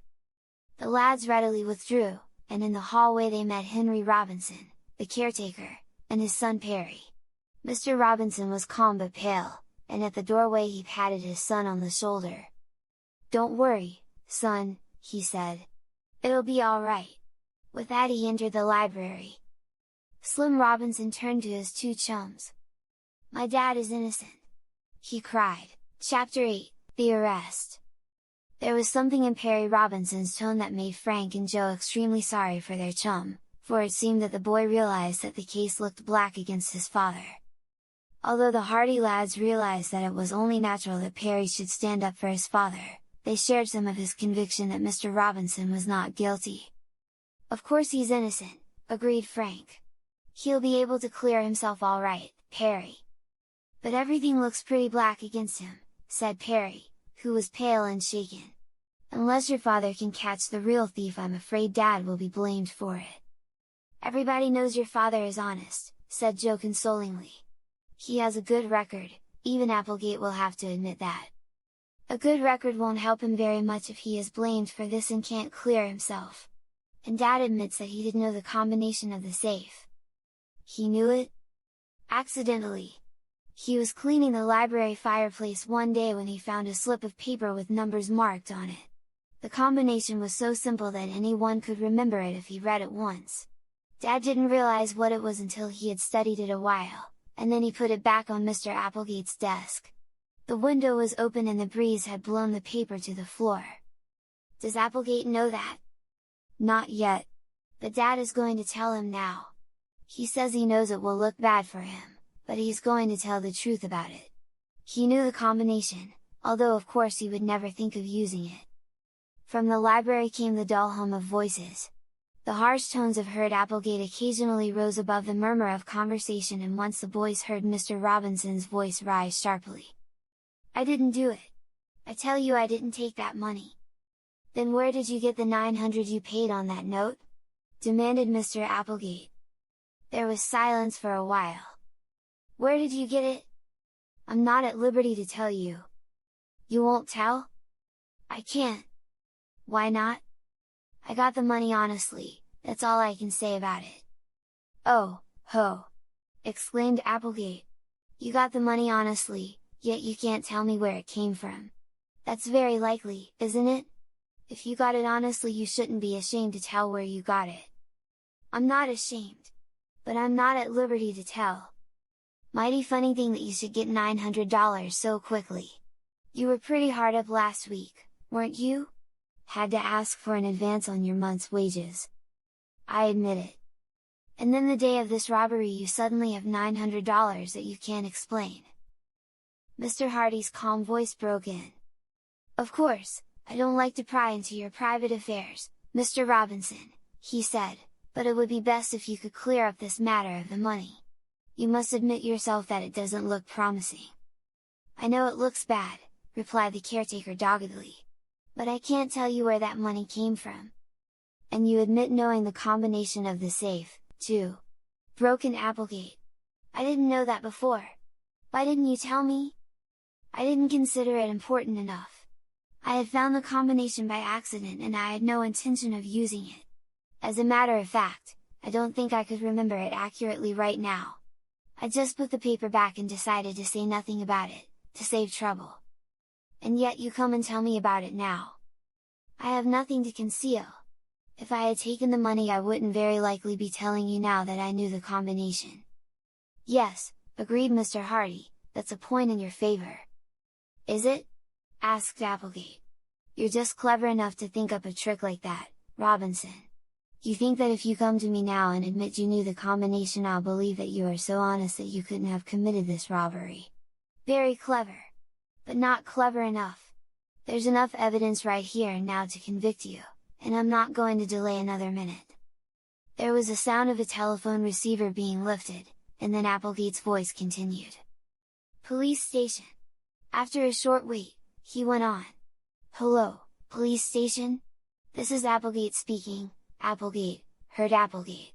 Well, I think we've found our man." "In that robbery?" "Yes, Robinson. You thought so, eh?" "So did I, but I wasn't sure. He has practically convicted himself by his own story. Yes, I want him arrested. You'll be up right away? Fine. Goodbye." The telephone tinkled. "You're not going to have me arrested, Mr. Applegate?" "Why not? You took the money." "But I'm innocent. I swear it. Haven't I always been honest, ever since I came to work for you? Have you ever had any fault to find with me?" "Not until now," returned Applegate grimly. "It might have been better to wait a while," suggested Mr. Hardy mildly. "Of course, it is entirely in your hands, Mr. Applegate, and I admit the case looks rather bad against Mr. Robinson. But perhaps some more evidence may turn up." "What more evidence do we want? The man's guilty. It's as plain as the nose on your face. If he wants to return the rest of the jewels and securities, I'll see what can be done toward having the charge reduced, but that's all." "But I can't return them. I didn't take them." "I suppose you have them hidden safely away by now, hoping to get them when you get out of penitentiary, eh?" "It'll be a long time, Robinson, a long time." In the hallway, the boys listened in growing excitement. The case had taken an abrupt and tragic turn. Both the Hardy boys were sorry for their chum Slim, who looked as though he might collapse under the strain. "He's innocent," muttered the boy, over and over again. "I know he's innocent. They can't arrest him. My dad never stole $1 in his life." Frank patted him on the shoulder. "Brace up, old chap," he advised. "It looks pretty bad just now, but your father will be able to clear himself, never fear." I'll have to tell Mother," stammered Slim. "This will break her heart. And my sisters." Frank and Joe led him down through the hallway and along a corridor that led to a wing of the mansion, where the Robinson family had rooms. There, in a neat, but sparsely furnished apartment, they found Mrs. Robinson, a gentle, kindly-faced woman, somewhat lame, who was sitting anxiously in a chair by the window.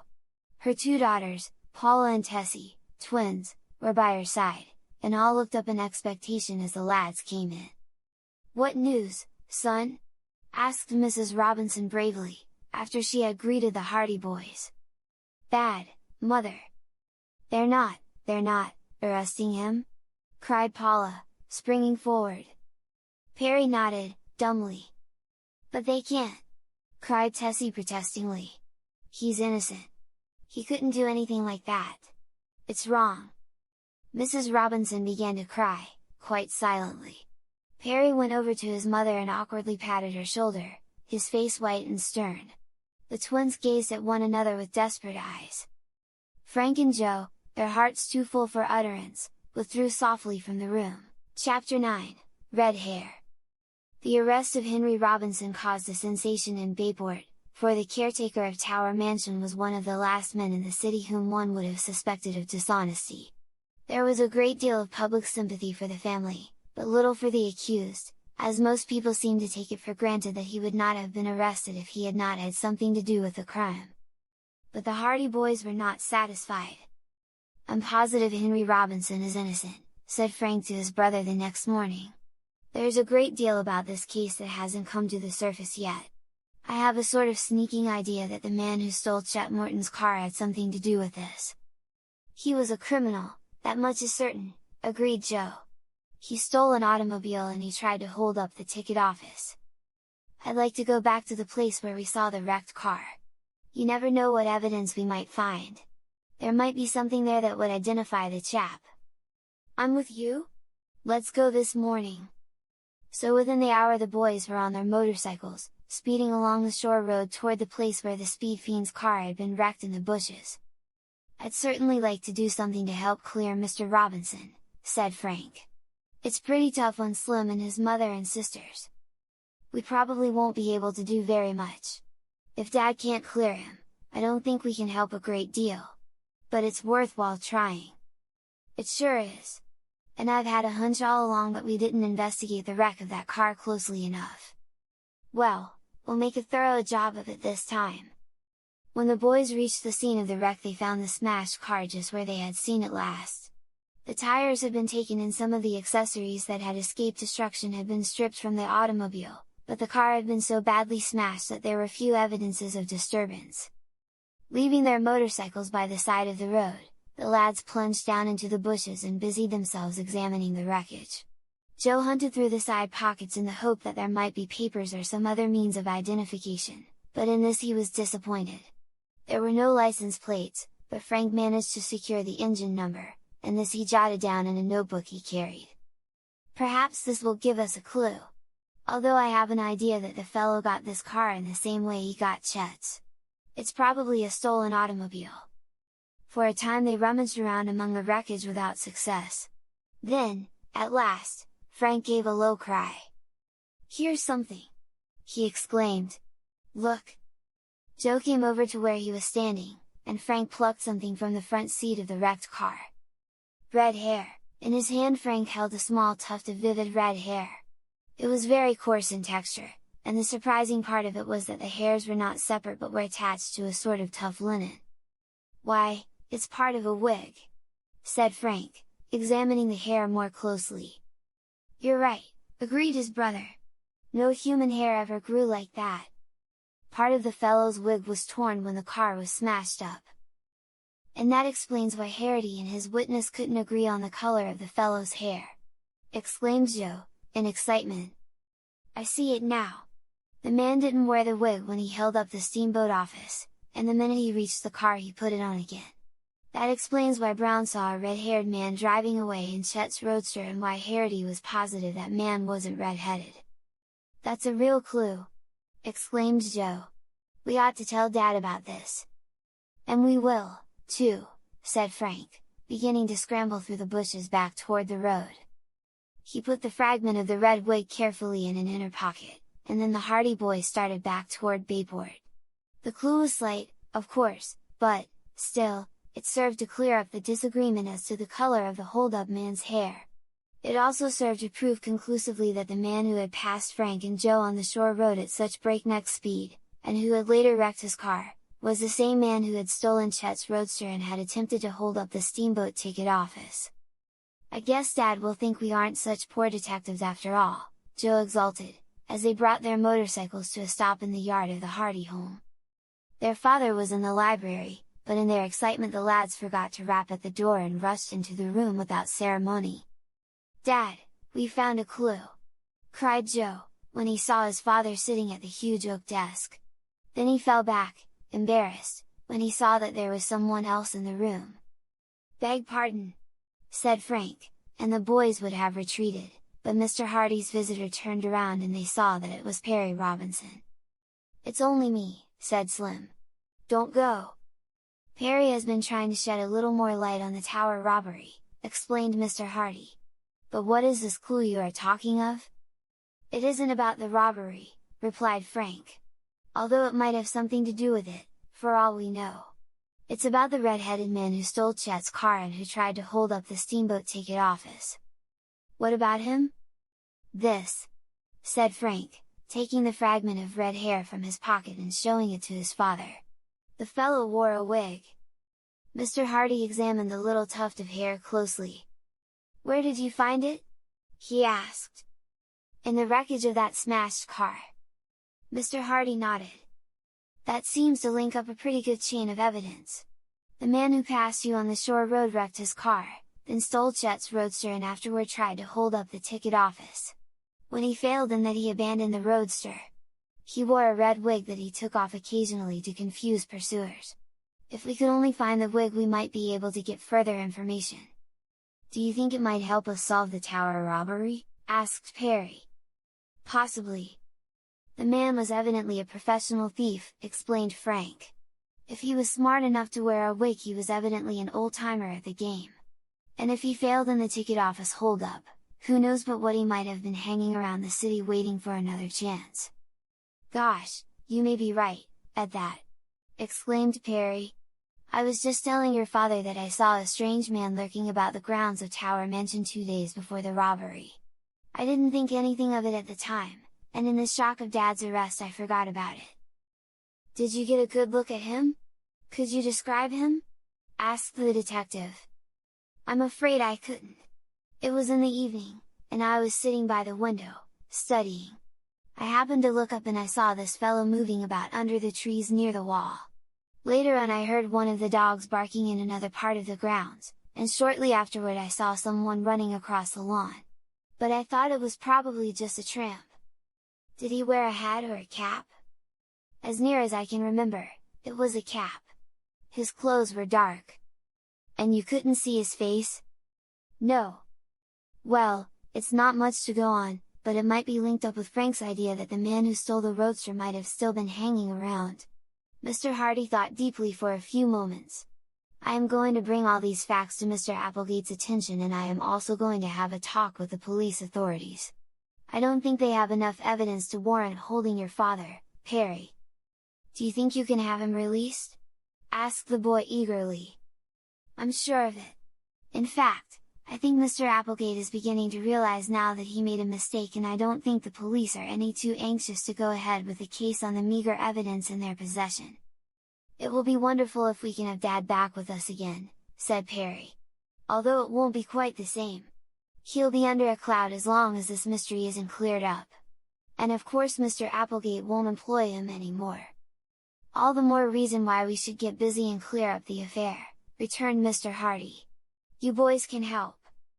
How? By keeping your eyes and ears open and by using your wits. That's all there is to detective work.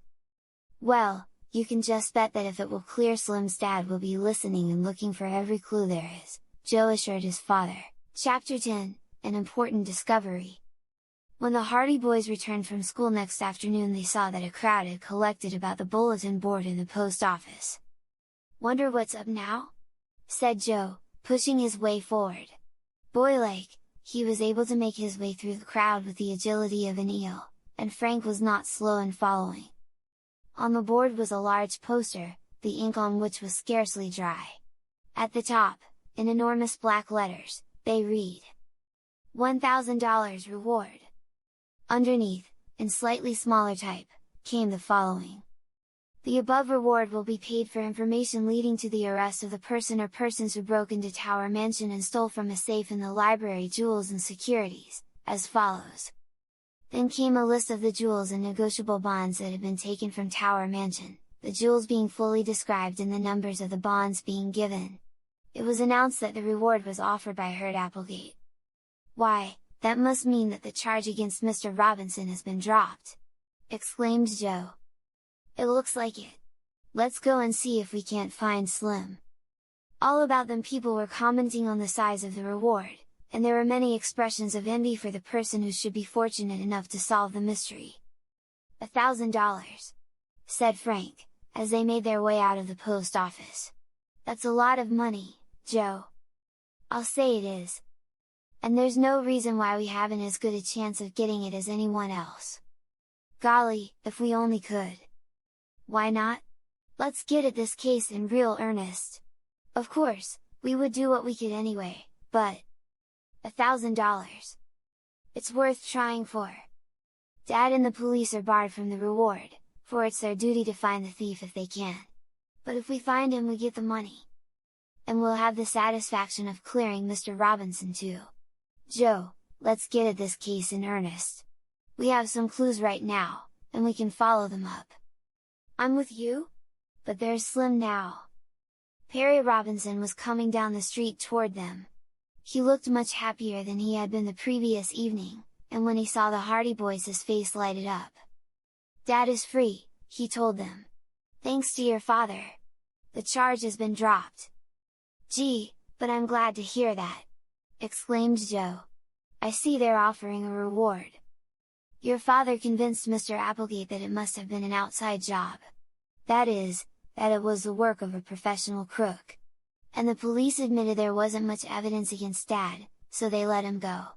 I tell you, it was a great thing for my mother and sisters. They were almost crazy with worry. No wonder, commented Frank. What is your father going to do now? I don't know, Slim admitted heavily. Of course, we've had to move out of Tower Mansion.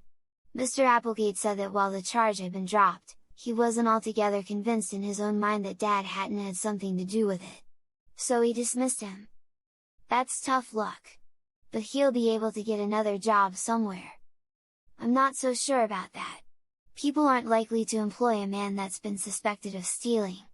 Dad tried 2 or 3 places this afternoon, but he was turned down.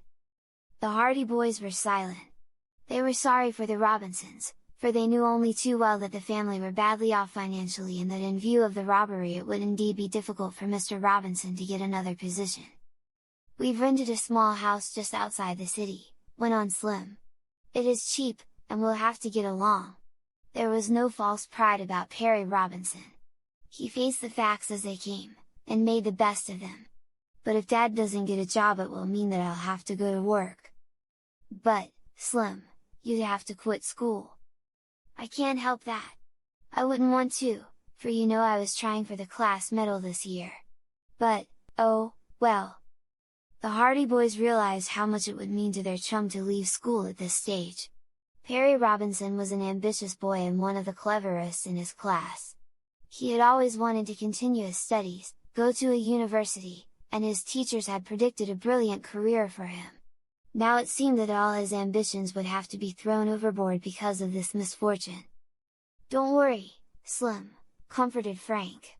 Joe and I are going to plug away at this affair until we get at the bottom of it. It's mighty good of you, fellows, said Slim gratefully. I won't forget it in a hurry.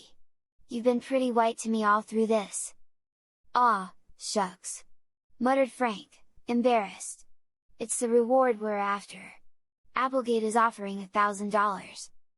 Oh, I know it isn't altogether the reward. You would do it to help us anyway, and you know it. Look what you've already done. Well, we're going to get busy, Joe said hastily. See you later, Slim. Don't worry too much. I think everything will be all right. Slim tried to smile, but it was evident that he was deeply worried, and when he walked away it was not with the light, springy, carefree step his chums had previously known. What's the first move, Frank? We had better get a full description of those jewels. Perhaps the thief tried to pawn them. We can call out all the pawn shops and see what we can find out. Then we may be able to get a line on the thief. You know, he might pawn something here, if he had to have money with which to get out of town. Good idea! Do you think Applegate will give us a list? We won't have to ask him. Dad should have all that information. Let's go and ask him right now. But when the lads returned home and asked their father for a description of the jewels, they met with a disappointment. I'm quite willing to give you all that information, said Finton Hardy, but I don't think it will be much use. Furthermore, I'll bet I can tell just what you're going to do. What? You're going to make the rounds of the pawn shops and see if any of the jewels have been turned in. The Hardy Boys looked at one another in consternation. How did you ever guess that? Asked Frank. Their father smiled. Because it is just what I have already done. Not an hour after I was called in on the case I had a full description of all those jewels in every pawnshop in the city. More than that, the description has been sent to jewelry firms and pawnshops in other cities near here, and also to the New York police. Here's a duplicate list if you want it, but you'll just be wasting time by going around to the shops. They are all on the lookout for the stuff. Mechanically, Frank took the list. And I thought it was such a bright idea. It is a bright idea. But it has been used before. Most jewel robberies are solved in just this manner, by tracing the thief when he tries to get rid of the gems. Well, said Joe gloomily, I guess that plan is all shot to pieces. Come on, Frank. We'll think of something else. Out after the reward, eh? Said Mr. Hardy shrewdly. Yes, and we'll get it, too. I hope you do. But you can't ask me to help you any more than I've done. It's my case too, remember. So from now on, you are part of my opposition. It's a go! More power to you, then, and Mr. Hardy returned to his desk. He had a sheaf of reports from shops and agencies in various parts of the state, through which he had been trying to trace the stolen jewels and securities, but in every case the report was the same. There had been no trace of the gems or bonds taken from Tower Mansion. When the boys left their father's study they went outside and sat on the back steps, silently regarding their motorcycles. What shall we do now? Asked Joe. I don't know. Dad sure took the wind out of our sails that time, didn't he? I'll say he did. But it was just as well. Saved us a lot of trouble. We might have been going around to all the pawnshops in the city and not getting anywhere. Looks as if Dad has the inside track on the case, anyway.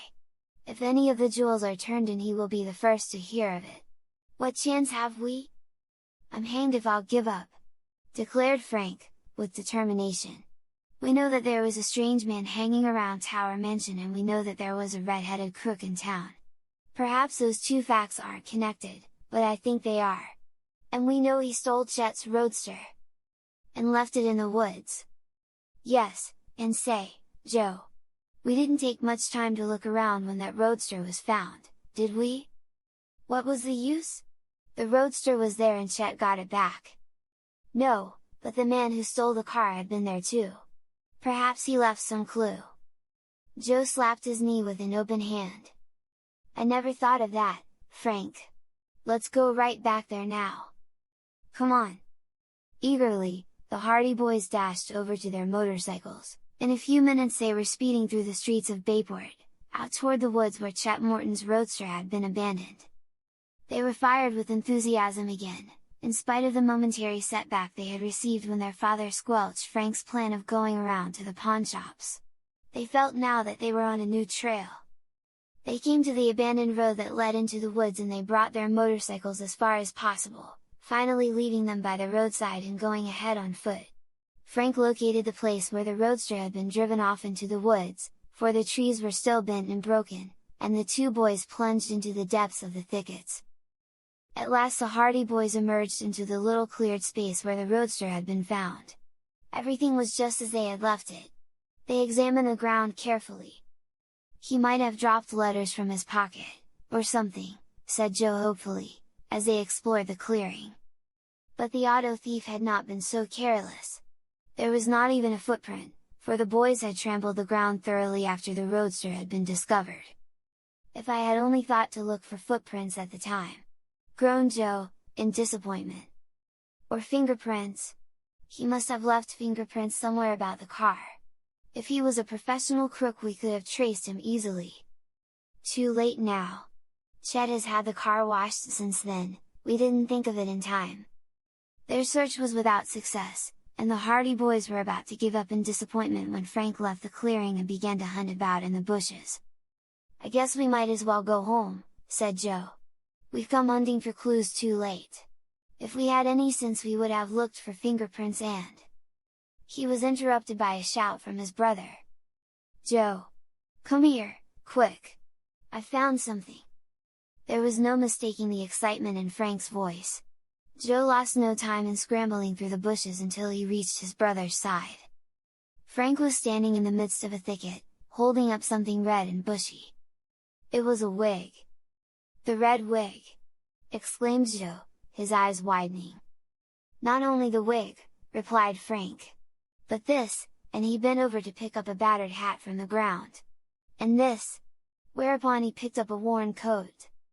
"They belong to the crook. It couldn't have been anyone else. He must have disguised himself here and left the wig and things in the bush when he abandoned the car." Chapter 11, Mr. Hardy Investigates. The Hardy boys looked at one another in growing excitement. "What ought we do about it?" asked Joe. "I'm going to tell Dad what we've found." "But didn't he say he would be working the case on his own and that we would be opposition?" "This is different. We have a real clue here, but we don't know how to use it. You can bet Dad will know what to do. He'll act fairly with us. If it leads to anything, he'll see that we get credit for what we've done." "I guess you're right, Frank. This is a little too big for us to handle ourselves. But imagine finding that wig! What luck! There's nothing else around, is there? Let's look." Although the Hardy boys scoured the woods in that vicinity thoroughly, they found nothing more. But the wig, the hat and the coat gave promise of interesting developments. Frank hunted through all the pockets of the coat in the faint hope of finding something that would identify the previous wearer, but in this he was disappointed. So they went back to the abandoned road and remounted their motorcycles, returning to Bayport with the articles they had found in the woods.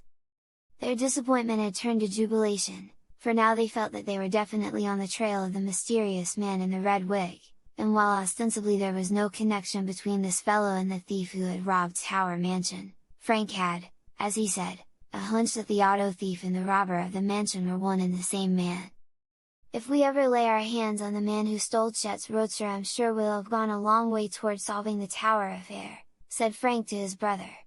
"I may be wrong, but I have an idea that the fellow was a professional crook who first set out to rob the steamboat office. Then, when he was frightened off, he hung around the city and waited his chance to rob Tower Mansion."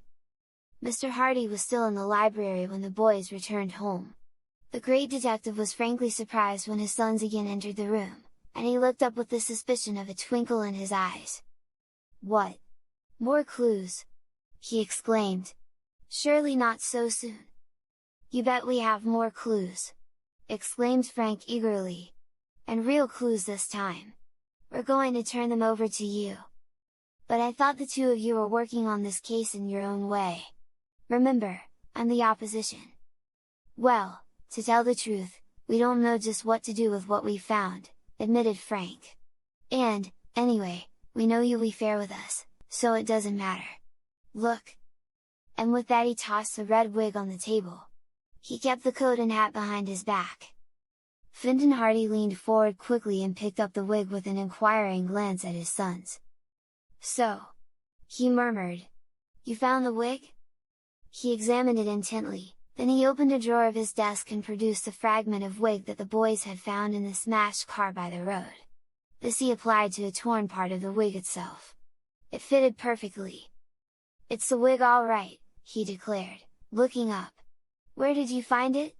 By the smashed car?" "No. Hidden in the bushes near the place where Chet's roadster was found." Mr. Hardy whistled solemnly. "Good work!" He turned the wig over and over in his hands, carefully examined it under a microscope, and then tossed it back on the desk. "There aren't so many wigs sold that one can't trace them," he observed. "This happens to be made by a small company that doesn't turn out a great many wigs in a year. It's a sort of sideline with them." "How can you tell?" "There's a little mark on the inside that distinguishes the manufacturer. Just a trademark, hardly noticeable." "And we found these as well," said Frank, handing over the coat and hat. Mr. Hardy's eyes opened wide. "Well, well!" he exclaimed. "You have been busy, haven't you? They were all hidden in the same place. And well hidden, too, I'll warrant. We were sure there must be clues of some kind around that car, so we searched every inch of the woods roundabout." "Good!" said Mr. Hardy approvingly. "You didn't miss any chances. I'm not saying these clues will lead to the capture of the fellow, but they will go a long way toward finding him. What should we do with them?" Mr. Hardy looked up at his sons and smiled. "Well, you've shared your clues with me, so I suppose I may as well share some of my experience with you. What do you say if I go to the city and try to trace up some of these labels? This hat, for instance," and he picked it up from the table, examining the band intently. "There is a label here. Of course, the hat may have been sold a long time ago, and it isn't likely that the man who sold it would remember who bought it. But there is always a chance that the store may not be far from where the fellow lives. You get my idea? And the coat, too. If we can find any trace of who bought the wig, we may be able to connect up the other things as well." "Gosh, I never thought of that!" admitted Frank. "It's a slim chance, but, as I said before, we can't afford to overlook any chances. I'll take them to the city and see what I can do. It may mean everything and it may mean nothing. Don't be disappointed if I come back empty-handed. And don't be surprised if I come back with some valuable information." Mr. Hardy tossed the wig, the coat and the hat into a club bag that was standing open near his desk. The great detective was accustomed to being called away suddenly on strange errands, and he was always prepared to leave at a moment's notice. "Not much use starting now," he said, glancing at his watch. "But I'll go to the city the first thing in the morning. In the meantime, don't rest on your oars, as the saying is. Keep your eyes and your ears open for more clues. The case isn't over yet by any means." Mr. Hardy picked up some papers on his desk, as a hint that the interview was over, and the boys left the library. They were in a state of high excitement, for they were confident now that they had made valuable progress in the case, and they were sure that if the wig and the garments could be of any use at all toward locating the crook, Mr. Hardy would be the man to use them. When they went to bed that night they could hardly sleep, so elated were they over their discovery near the abandoned roadway. "He must have been a pretty smart crook," murmured Joe, after they had talked long into the night. "That idea about the wig was clever. I'll bet he was an experienced guy." "The smarter they are, the harder they fall," replied Frank. "It's the experienced crook that the police always look for. If this fellow has any kind of a record at all, it won't take long for Dad to run him down. I've heard Dad say that there is no such thing as a clever crook. If he was really clever he wouldn't be a crook at all." "Yes, I guess there's something in that, too. But it shows that we're not up against any ordinary amateur. This fellow must be a slippery customer. He'll have to be mighty slippery from now on. Once Dad has a few clues to work on, he never lets up till he gets his man. Well, let's hope he gets this one. He'll think a lot more of us as detectives if he does." And with that, the boys fell asleep. When they went down to breakfast the following morning they found that Fenton Hardy had left for New York on an early morning train. The Hardy boys went to school, but all through that morning they could scarcely keep their minds on their work. Their thoughts were far afield. They were wondering how Fenton Hardy was faring on his quest in New York, and it was not until after Frank had drawn a reprimand from one of his teachers because he absent-mindedly answered, "Redwig," when asked to name the capital of Kansas, that they settled down to work and tried to put the affair of the wig and the abandoned clothes from their minds. Slim Robinson was at school that day, but after 4 o'clock he confided to the Hardy boys that he was leaving. "It's no use," he said. "Father can't keep me in school any longer and it's up to me to pitch in and help the family. I'm to start work tomorrow for a grocery company." "And you wanted to go to college!" exclaimed Frank. "It's a shame, that's what it is." "Can't be helped," replied Perry, with a grimace. "I can consider myself lucky I got this far. I guess I'll have to give up all those ideas now and settle down to learn the grocery business. There's one good thing about it, I'll have a chance to learn it from the ground up. I'm starting in the delivery department. Perhaps in about 50 years I'll be head of the firm." "You'll make good at whatever you tackle," Joe assured him. "But I'm sorry you won't be able to go through college as you wished. Don't give up hope yet, Slim. You never know what may happen? Perhaps they'll find the fellow who did rob Tower Mansion." Both boys wanted to tell their chum about the clues they had discovered the previous day, but the same thought was in their minds, that it would be unwise to raise false hopes. It would go much harder with Perry, they knew, if he began to think the capture of the thief was imminent, only to have the hope dashed to earth again. So they said goodbye to him and wished him good luck. Perry tried hard to be cheerful, but his smile was very faint as he turned away from them and walked off down the street. Gosh, but I'm sorry for him, said Frank as they went home. He was such a hard worker in school and he counted so much on going to college. We've just got to clear up the tower robbery, that's all there is to it, declared his brother. Perhaps Dad is back by now. There's a train from New York at 3 o'clock. Let's hurry home and see. But when the Hardy boys arrived home they found that their father had not yet returned from the city. We'll just have to be patient, I guess, said Frank. No news is good news. And with this philosophic reflection the Hardy boys were obliged to comfort themselves against the impatience that possessed them to learn what progress their father was making in the city toward following up the clues they had given him. Chapter 12, Days of Waiting. Fintan Hardy had high hopes of a quick solution of the mystery when he went to New York. Possession of the wig, the hat and the coat gave him 3 clues, any one of which might lead to tracing the previous owner quickly, and the detective was confident that it would not be long before he would unravel the tangled threads. He had not stated his optimism to the boys, being careful not to arouse their hopes, but in his heart he thought it would be but a matter of hours before he ran the owner of the red wig to earth. But obstacles presented themselves before him in bewildering succession. The wig appeared to be his chief clue, and when he arrived in the city he went directly to the head office of the company that had manufactured it. When he sent his card in to the manager he was readily admitted, for Fintan Hardy's name was known from the Atlantic to the Pacific. "Some of our customers in trouble, Mr. Hardy?" asked the manager, when the great detective tossed the red wig on his desk. "Not yet. But one of your customers will be in trouble if I can ever trace the purchaser of this wig." The manager picked it up. He inspected it carefully and frowned. "We are not, as you know, a wig-making firm," he said. "That is, the wig department is a very small sideline with us." "The very reason I thought it would be easier to trace this," replied Mr. Hardy. "If you turned out thousands of them every year it might be more difficult. You sell to an exclusive theatrical trade, I believe." "Exactly. If an actor wants a wig of some special nature, we do our best to please him. We only make the wigs to order." "Then you will probably have a record of this one." The manager turned the wig over in his hands, glanced carefully at the inside, felt of the weight and texture, then pressed a button at the side of his desk. A boy came and departed with a message. "It may be difficult. This wig is not new. In fact, I would say it was turned out about 2 years ago. A long time.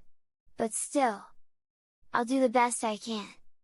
A bespectacled old man shuffled into the office at that moment, in response to the manager's summons, and stood waiting in front of the desk.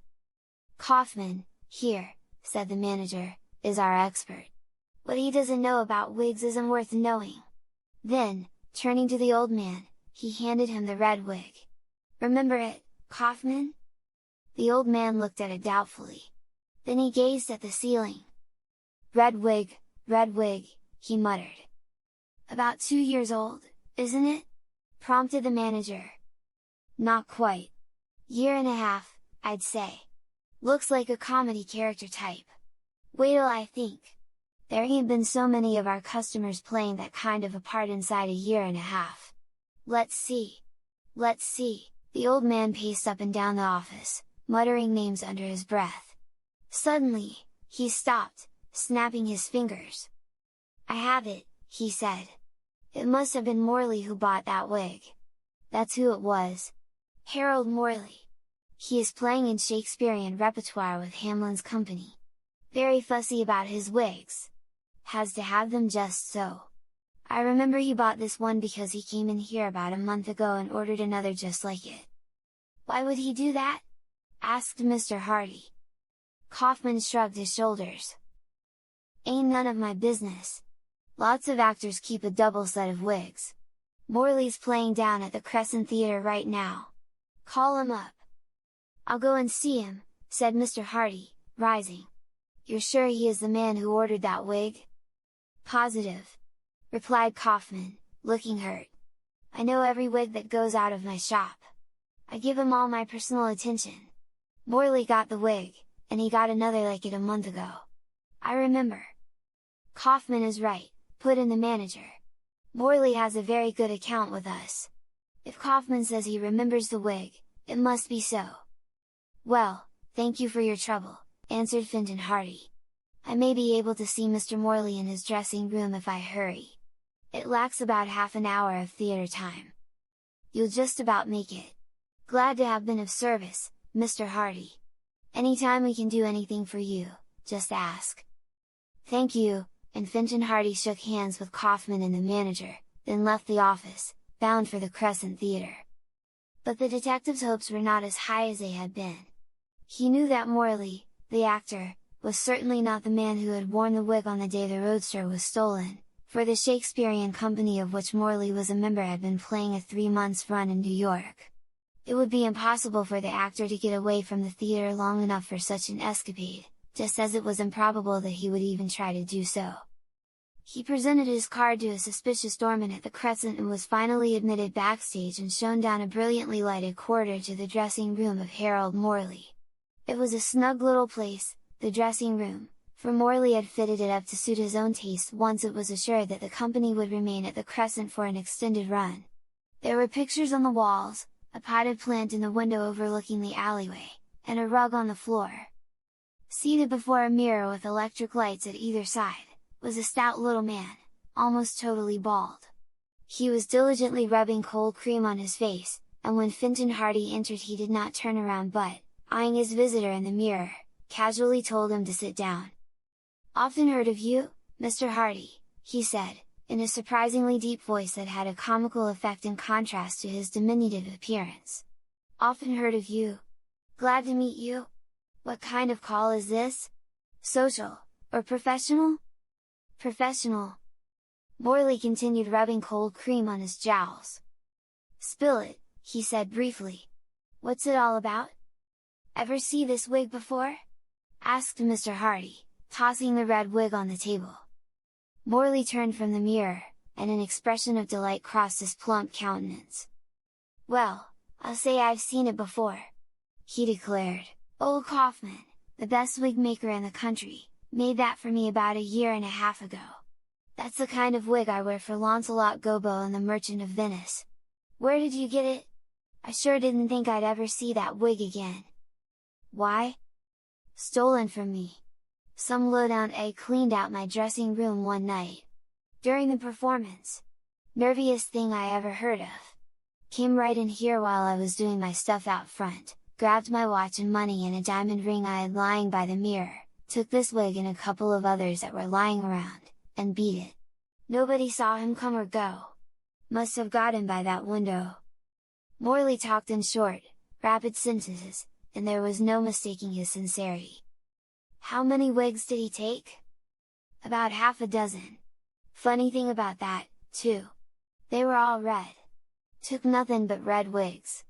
I told the cops to be on the lookout for a red-headed thief. I didn't worry so much about the other wigs, for they were for old plays, but this one was being used right along. Kaufman made it specially for me. I had to get him to make another. But say, where did you find it?" "Oh, just a little case I'm investigating. The crook left this behind him. I was trying to trace it." "Well, you've traced it all right. But that's all the help I can give you. The cops never did find out who cleaned out my dressing room." Mr. Hardy was disappointed. The clue of the red wig had led only to a blind alley. But he concealed his chagrin and tossed the wig over to Morley. "Gee, and I'm sure glad to get it back again," declared the actor. "Things haven't gone right with me at all since I lost that wig. Losing it brought me a whole flock of bad luck. Sorry I can't help you find the guy that took it. What's he been up to now?" Fintan Hardy evaded the question. "Oh, I'll probably get him some other way. Give me a list and description of the stuff he took from you. Probably I can trace him through that." "Hop to it," said Morley breezily. "Hop right to it, old man. Here's a list of the stuff right here." He reached in a drawer and drew out a sheet of paper which he handed over to the detective. "That's the same list I gave to the cops when I reported the robbery. Number of the watch, and everything." Mr. Hardy folded the list and put it in his pocket. Morley glanced at his watch, lying beside the mirror, face up, and gave an exclamation. "Suffering Sebastopol! Curtain in 5 minutes and I'm not half made up yet! Excuse me, Mr. Hardy, but I've got to get busy. In this business I'll be ready in a minute doesn't go." He seized a stick of grease paint and feverishly resumed the task of altering his appearance to that of the character he was portraying at the matinee that day. Mr. Hardy, smiling at the actor's casual informality, withdrew from the dressing room and made his way out to the street. "A blind alley," he muttered. "I was sure I could trace the fellow by means of the wig. Oh, well." He shrugged his shoulders. "I still have the hat and coat. And if the worst comes to the worst I can try to trace the chap through the stuff he stole from Morley, for it was probably the same man. But it looks like a big job." It was a big job. Efforts to trace the purchaser of the hat and coat were fruitless. The search ended at a second-hand store where the owner vainly tried to sell Mr. Hardy a complete outfit of clothing at a bargain, but could not or would not remember who had bought the coat from him. He sold so many coats, and at such bargains, that he could not remember the customers who came into his store. Mr. Hardy was forced to retire, defeated. The predominating quality of the detective's character was patience. When he found that he could not trace the thief through the wig, the hat or the coat, he doggedly set to work trying to trace the man who had broken into the dressing room of the actor, Morley, and this, in spite of the fact that the police had already given up that case as hopeless. Then, in his spare time, Mr. Hardy spent hours at police headquarters, poring over records, searching for particulars of hundreds of red-headed criminals. It was over a week before he found what he wanted, and it came from a chance note at the bottom of a police description of a thief who was at that time out on parole. But when Fenton Hardy saw the note he knew he had stumbled on the clue he needed. And he smiled grimly. "It won't be long now," he remarked, in the popular phrase of the day, as he went back to his hotel. Chapter 13, In Poor Quarters. In the meantime, the Hardy boys were finding the suspense almost unbearable. They had expected that their father would be away but a day at the most, but when 2 days dragged by, then 3, and finally an entire week, without word from Mr. Hardy further than a brief note from New York stating that he was well and that the case was not as easy of solution as he had hoped, they became depressed. "If Dad can't get the thief, no one can," declared Joe, with conviction, "and I'm beginning to think that even Dad is falling down in this affair." "Better wait till he admits it himself," suggested Frank. "Although I don't mind telling you I'm not very hopeful myself." Frank's preoccupied air had not gone unobserved. Callie Shaw had noticed his abstraction. More than once, when she had smiled pleasantly at him as they met one another in the hallways or in the classroom at the high school, he had merely nodded moodily. Callie was too sensible to be hurt by this, but she wondered what was worrying Frank. So one afternoon, when they happened to leave school together, she taxed him with it. "What's on your mind, Frank?" she asked gaily. "You've been going around looking like a human thundercloud for the last week." "Who, me? I didn't notice," returned Frank heavily. "Yes, you?" she replied, mimicking his lifeless tone. "You used to be full of fun. What's the matter? Can I help?" She glanced up at him eagerly. Frank shook his head. "No, you can't help, Callie. It's about Slim." "Slim Robinson. Oh, yes. Wasn't that too bad?" said Callie, with quick sympathy. "He had to leave school. They tell me he's working in a grocery. And he was so anxious to be a lawyer. I was talking to him this morning. He pretends he likes the work he's at, but I could tell he wishes he could get back to school again. I'm real sorry for him. And all on account of that confounded tower robbery.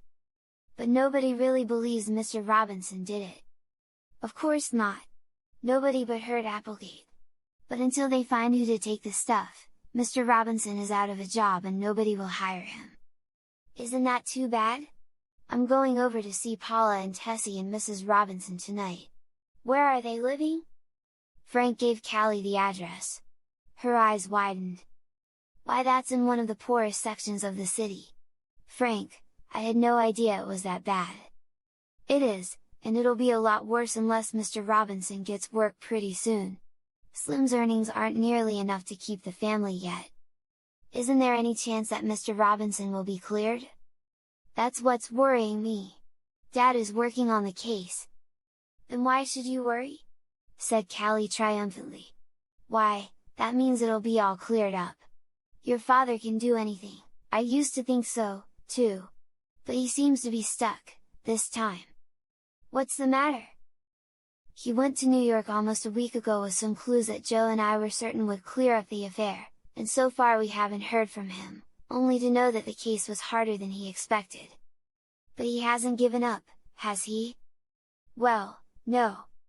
Then what are you worrying about, silly? If your father had given up the case there would be something to worry about. If he is still working on it there's always hope. They walked on in silence for a while. Let's go out to see the Robinsons, Callie said suddenly. I've been intending to go, but, I sort of, well, you know. You thought it might embarrass them? Well, it won't. I know Paula and Tessie well, and they're not that kind. They'd appreciate a friendly visit. Frank hesitated. He had the natural shyness of his age and he felt awkward about visiting the Robinsons in their new home, for he knew they were now in reduced circumstances and might not wish their former friends to see them in their present plight.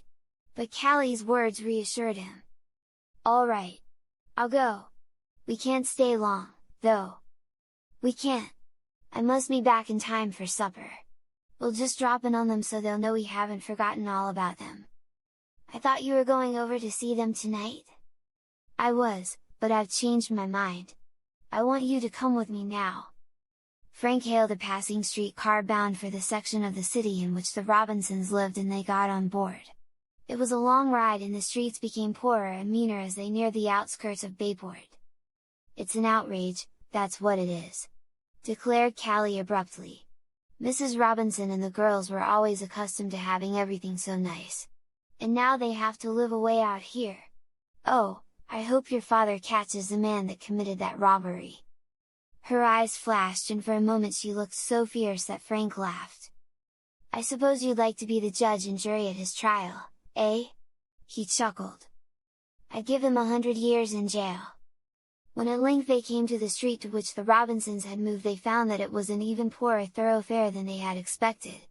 There were squalid shacks and tumble-down houses on either side of the narrow street, and ragged children were playing in the roadway. At the far end of the street they came to a small, unpainted cottage that somehow contrived to look neat in spite of the surroundings. The picket fence had been repaired and the yard had been cleaned up. This is where they live, said Frank. It's the neatest place on the whole street.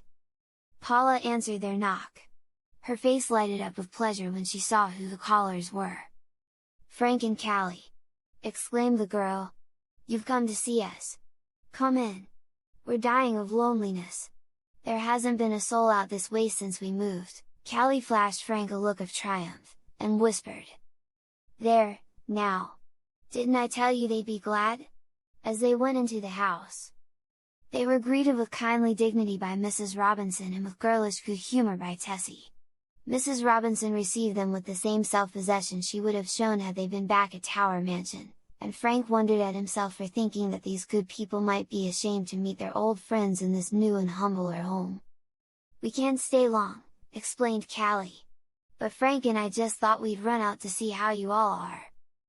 We're all well, that's one mercy to be thankful for, answered Mrs. Robinson. Perry is working. I suppose you knew that? And Mr. Robinson? Inquired Frank. She shook her head. Not yet. Mrs. Robinson's lips quivered. It's so hard for him, she said. Without a recommendation, you know. It looks as though he might have to go to another city to get work. And leave you here? I suppose so. We don't know what to do. It's so unjust, flared Paula. Papa didn't have a thing to do with that miserable robbery, and yet he has to suffer for it just the same. Has your father discovered anything yet, Frank? Asked Mrs. Robinson hesitantly. I'm sorry, admitted Frank. We haven't heard from him. He's been away in New York following up some clues. But so far there's been nothing. Of course, it isn't often he falls down on a case. We hardly dare hope that he'll be able to clear Mr. Robinson. The whole case is so mysterious. I've given up thinking of it, Tessie declared. If it is cleared up, all well and good. If it isn't, we won't starve, at any rate, and Papa knows we all believe in him." "Yes, I suppose it doesn't do much good to keep talking about it," agreed Mrs. Robinson. "We've gone over it all so thoroughly that there is nothing more to say." So, by tacit consent, the subject was changed, and for the rest of their stay Frank and Callie chatted of doings at school. Mrs. Robinson and the girls invited them to remain for supper, but Callie insisted that she must go. When they left they promised faithfully to pay another visit in the near future. Only once again was the subject that was nearest their hearts brought up, and that was when Mrs. Robinson drew Frank to one side as he was leaving. "Promise me one thing," she said. "Let me know as soon as your father returns, if he has any news." "I'll do that, Mrs. Robinson," agreed the boy. "I know what this suspense must be like for you. It's terrible. But as long as Fintan Hardy is working on the case I'm sure that it will be cleared up if it is humanly possible." And with that, the matter rested. Callie was unusually silent all the way home. It was evident that she had been profoundly affected by the change that the Tower Mansion mystery had caused in the lives of the Robinsons. Naturally sympathetic and tender-hearted, she felt keenly the injustice of it all, and she realized even more than Frank what it had meant to Mrs. Robinson and the girls to move from their comfortable home in the mansion to the squalid and distant part of the city in which they now lived. Callie lived but a few blocks away from the Hardy home, and Frank accompanied her to the gate. "Mercy!" she exclaimed, glancing at her watch, "it's after 6. I'm away late for supper." "So am I, see you tomorrow." "Surely. But, Frank." "Yes?" Callie hesitated, then looked directly into his eyes. "Frank," she said, "if your father, somehow, doesn't clear up this affair, you and Joe simply must do it. You must. For the Robinsons. It means so much to them. Dad won't fall down on it. Don't worry. And Joe and I are giving all the help we can." His confidence was contagious. Callie brightened up immediately. "In that case," she said, gaily, "the mystery is as good as solved. The 3 best detectives in the world are working on it. Goodbye, Frank." With that she ran lightly into the house. Chapter 14, Red Jackley. It was another week before Fintan Hardy returned to Bayport. Contrary to the expectations of the boys, he did not arrive from New York. Instead, he came home early one morning, having reached the city by a train from the west.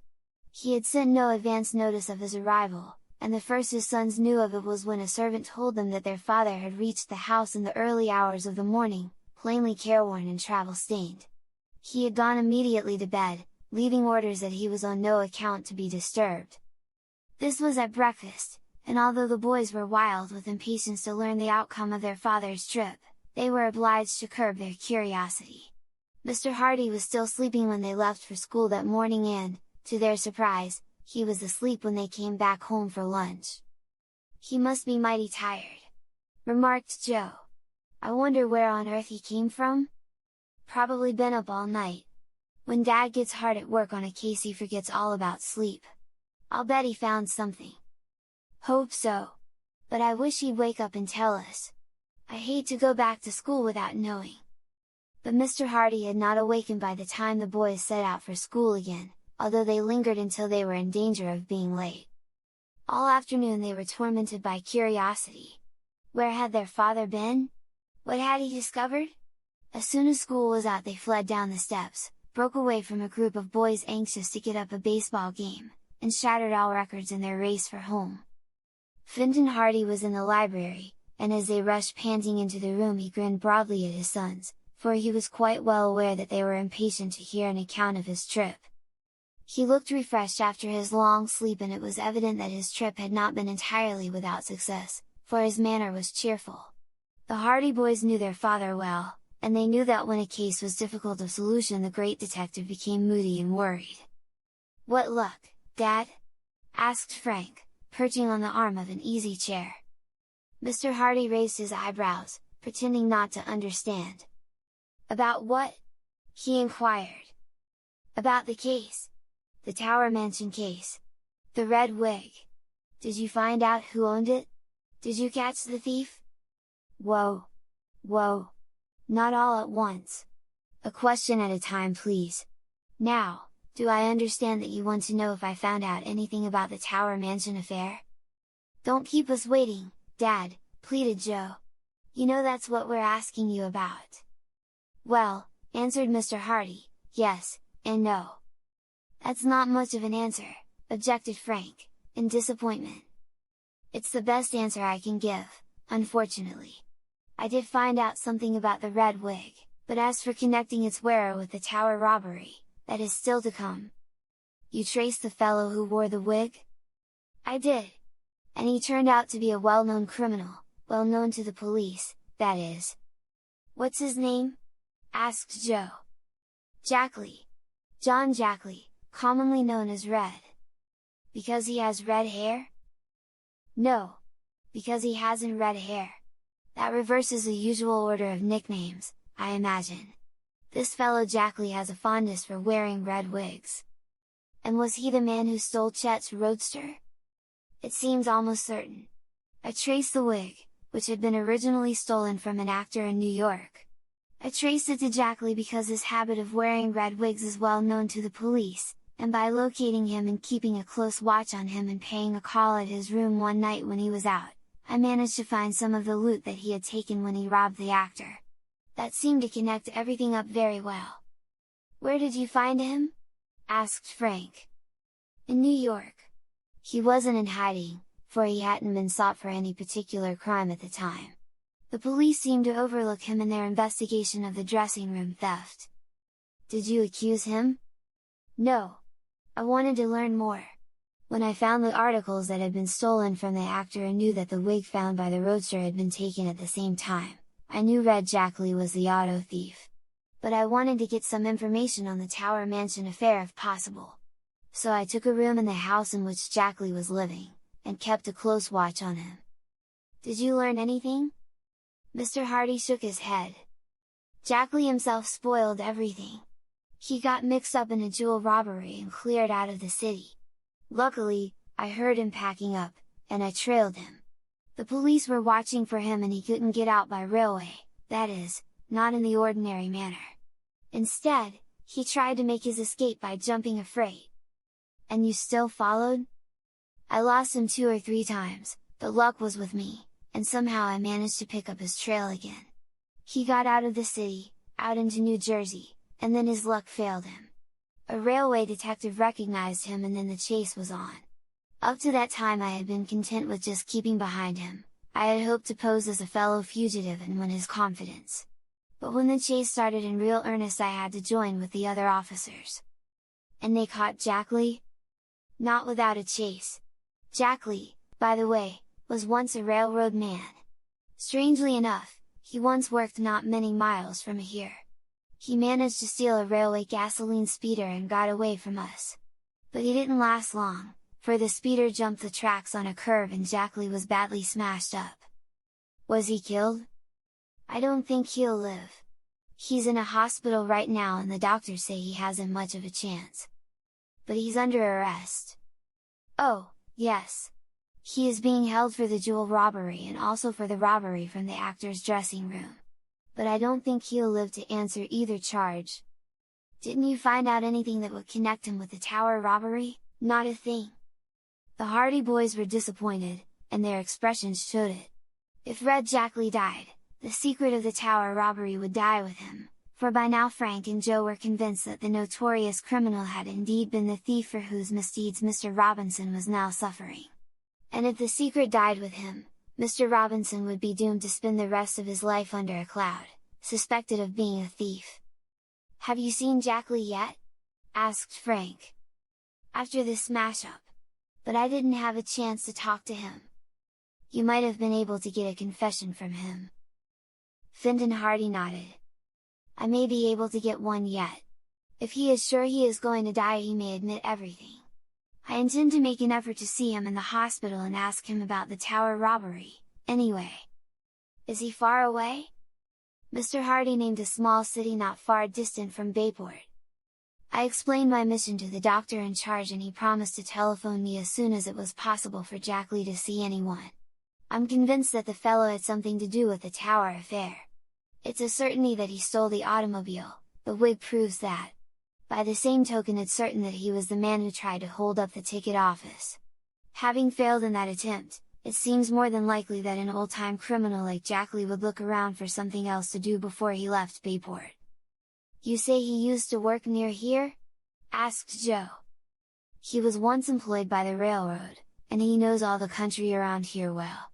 Then he got mixed up in some theft from freight cars, and after he got out of jail he became a professional criminal. It was when I was looking over the records that I found out about his fondness for wearing a red wig.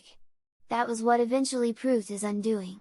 If he had not robbed the actor's dressing room to get the wig that he used when he was in Bayport, I would never have traced him."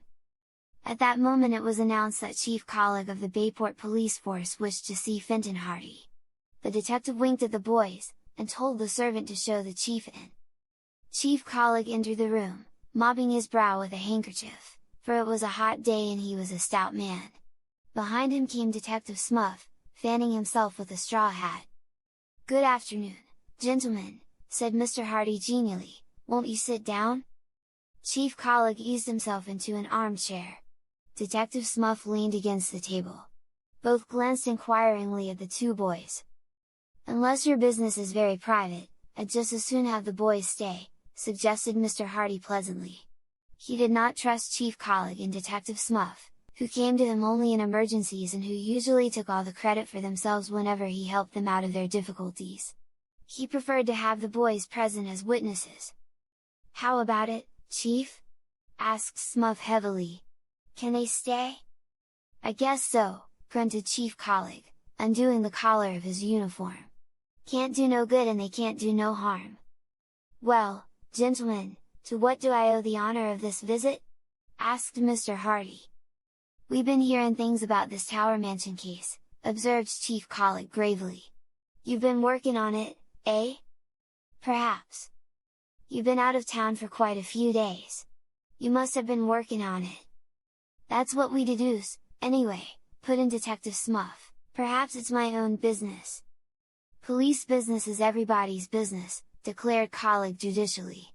"What we want to know is, did you find any clues?" Detective Smuff fished out the inevitable notebook and pencil. "I'll note 'em down, Chief," he remarked. "You may as well put back the notebook, Smuff," snapped Fenton Hardy, with annoyance. "If I went away, it is my own business, and if I am still working on the tower robbery, that's my business too. I'll thank you to keep to your own affairs." Chief Colleague opened his mouth, then closed it again. He took out his handkerchief and mopped his brow, all the while staring at Fenton Hardy. Then he turned and gazed at Smuff. "Detective Smuff," he said, in a solemn voice, "did you hear that?" "I did. What do you think of it, Detective Smuff?" I think," Detective Smuff groped for an expression that would encompass the magnitude of the offense, "I think Mr. Hardy is guilty of obstructing the cause of justice," he said grandly. "Obstructing fiddlesticks!" said Mr. Hardy. "I'm minding my own business! Which is more than some police officers seem capable of doing." Chief Colleague sighed. "The trouble with you, Mr. Hardy," he said, "is that you won't cooperate. If you cooperated a little more, we would all be farther ahead. There ain't any cooperation at all. Here is me and Smuff, doing our best to drive crime out of Bayport, and you won't cooperate. Perhaps the fact that there is $1,000 reward in the case isn't making you anxious for some cooperation?" suggested Fenton Hardy dryly. "It ain't got nothing to do with it," replied Chief Colleague virtuously. "We're just anxious to see this affair cleared up, that's all. Now, Mr. Hardy, we hear you were with the officers that chased this here notorious criminal Red Jackley." Mr. Hardy gave a perceptible start. He had no idea that news of the capture of Jackley had reached Bayport, much less that news of his own participation in the chase had reached the city. "What of it? Did Jackley have anything to do with this here tower case?" "How should I know? Wasn't that what you were working on?" "That's my affair." Detective Smuff and Chief Colleague looked at one another. "You ain't cooperating," complained Chief Colleague. "You're going to put us to a whole lot of worry and expense just because you won't give us a little cooperation." "Just what do you mean?" Detective Smuff and me was thinking of going over to the hospital where this man Jackley is and giving him the third degree about the tower case. Fintan Hardy's lips narrowed into a straight line. You can't do that! The doctor won't let you see him! We're going to try, anyway! There's a train at 7 o'clock, and we aim to have a talk with this fellow Jackley tonight. Mr. Hardy shrugged his shoulders. Go ahead! It means nothing to me. But if you take my advice you'll stay away. You'll just spoil everything. Jackley will talk when the time comes. Oh, ho! Said Detective Smuff triumphantly. Then there is something to it, hey? I knew there was, said Chief Colleague. Come on, Smuff! We'll make this man Jackley talk yet. We're officers of the law, we are, and I'd like to see any doctor keep us from doing our duty. He mopped his brow again, put on his hat, nodded to Fintan Hardy, and clumped out of the room. Detective Smuff, putting his notebook into his pocket, followed. The door closed behind them. Mr. Hardy sat back with a gesture of despair. They'll spoil everything, he said. They're just so clumsy that Red Jackley will close up like a clam if they try to make him talk. Perhaps, remarked Frank significantly, they'll miss their train. At that moment the telephone rang. Mr. Hardy answered it. Hello, yes, this is Fintan Hardy, yes, oh, yes, doctor, he is, well, is that so? Won't live until morning, I can see him? Fine, thank you, goodbye. He put back the receiver. There, he said wearily, just my luck.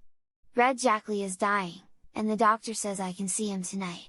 But Colleague and Smuff will have first right to talk to him, for they are officials and I'm only a private detective. If Jackley confesses, they'll have the credit for it. They'll just have to miss their train, said Frank.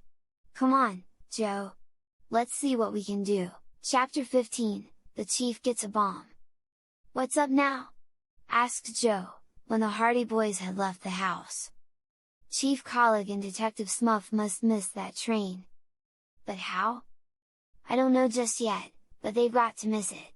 If they reach the hospital tonight they'll interview Jackley first. One of two things will happen.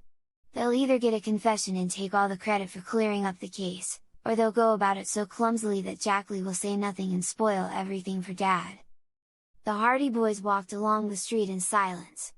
They realized that the situation was urgent, but although they racked their brains trying to think of some way in which to prevent Chief Colleague and Detective Smuff from catching the train, it seemed hopeless. Let's round up the gang, suggested Joe. Perhaps they can think of something. The gang consisted of the boys who had been with Frank and Joe the day they held the picnic in the woods. There was, of course, Chet Morton. Besides him were Alan Hooper, otherwise known as Biff, because of his passion for boxing, Jerry Gilroy, Phil Cohen, and Tony Prito, all students at the Bayport High School. They were usually to be found on the school campus after hours, playing ball, and there the Hardy boys soon located them. The game was just breaking up. Pikers, grinned Chet Morton when he saw the Hardy boys approaching. You wouldn't play ball when we asked you to, and now you come around when the game's all over. We had something more important on our minds, replied Frank. We need your help. What's the matter? Asked Tony Prito.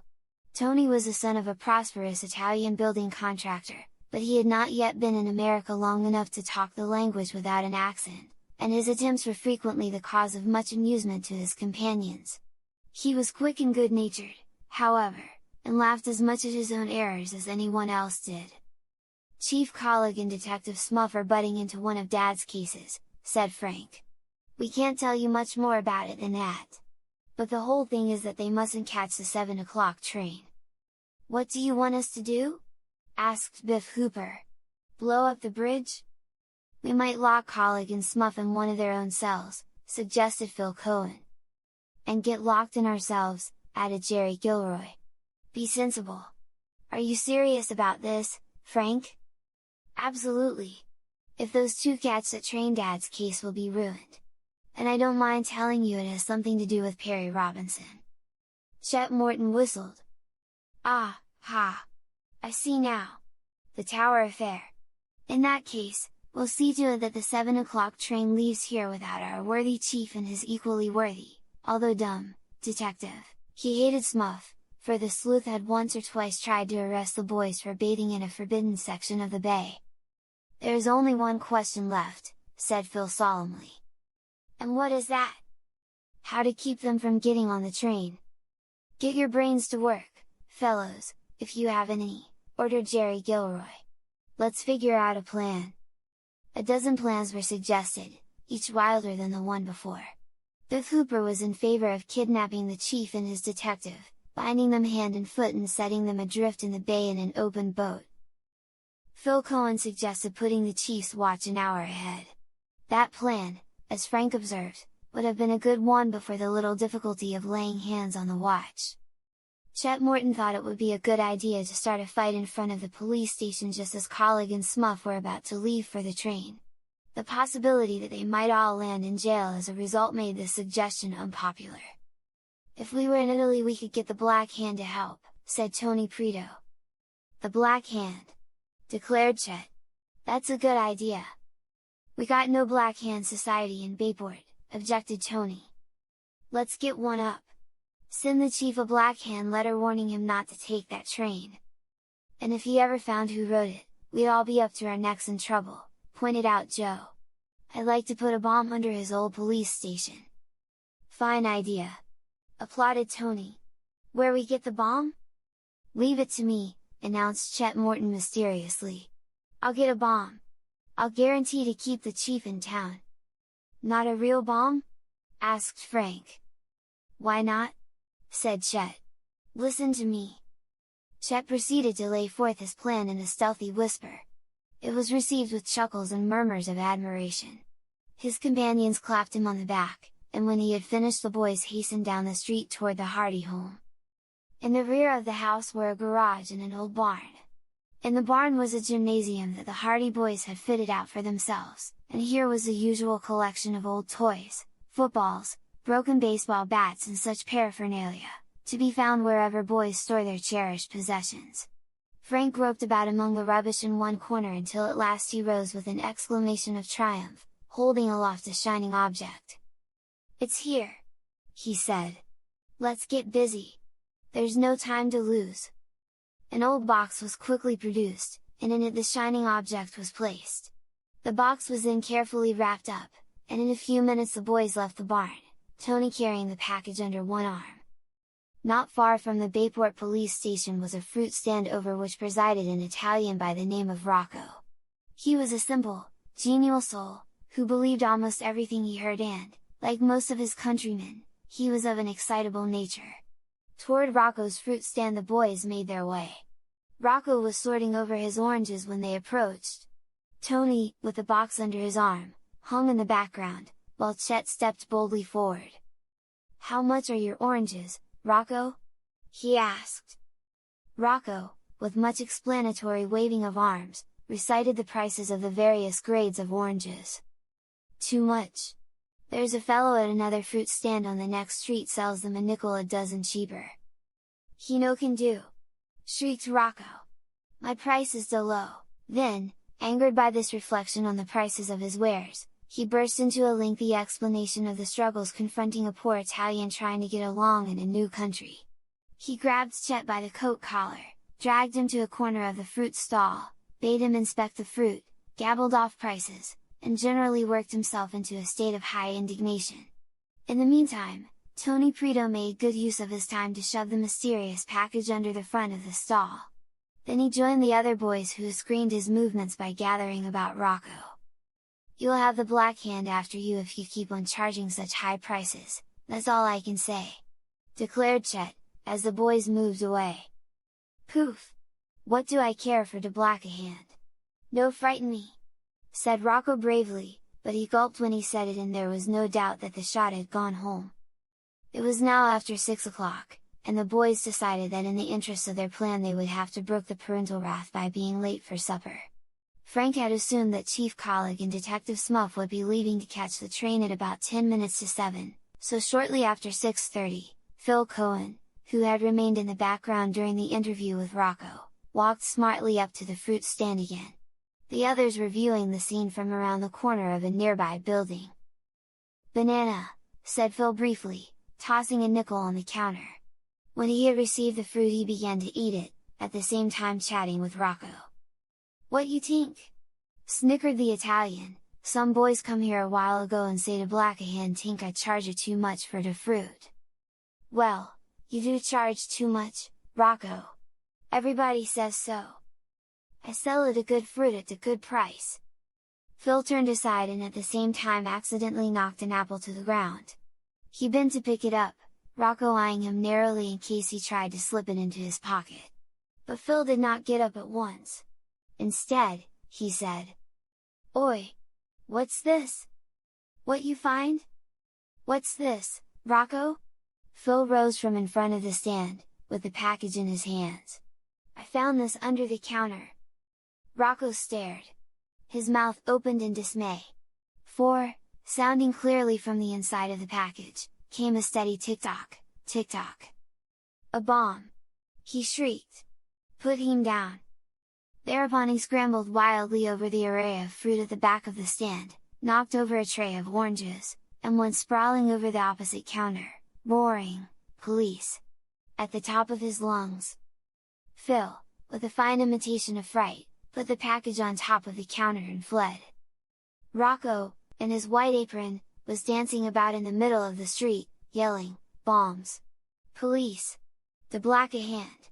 Then, suddenly fearing that the supposed bomb might explode at any moment, he whirled rapidly about and raced down the street away from the stand, in the general direction of the police station. He reached the doorway just as Chief Colleague and Detective Smuff were leaving for the train. Panting with fear and excitement, Rocco implored them to save him from the Blackhanders who had put a bomb under his fruit stand. "Da bomb, she go tick-tock," he wailed. "She blow the stand into the little piece." "A bomb!" exclaimed Chief Colleague. "Surely not in Bayport."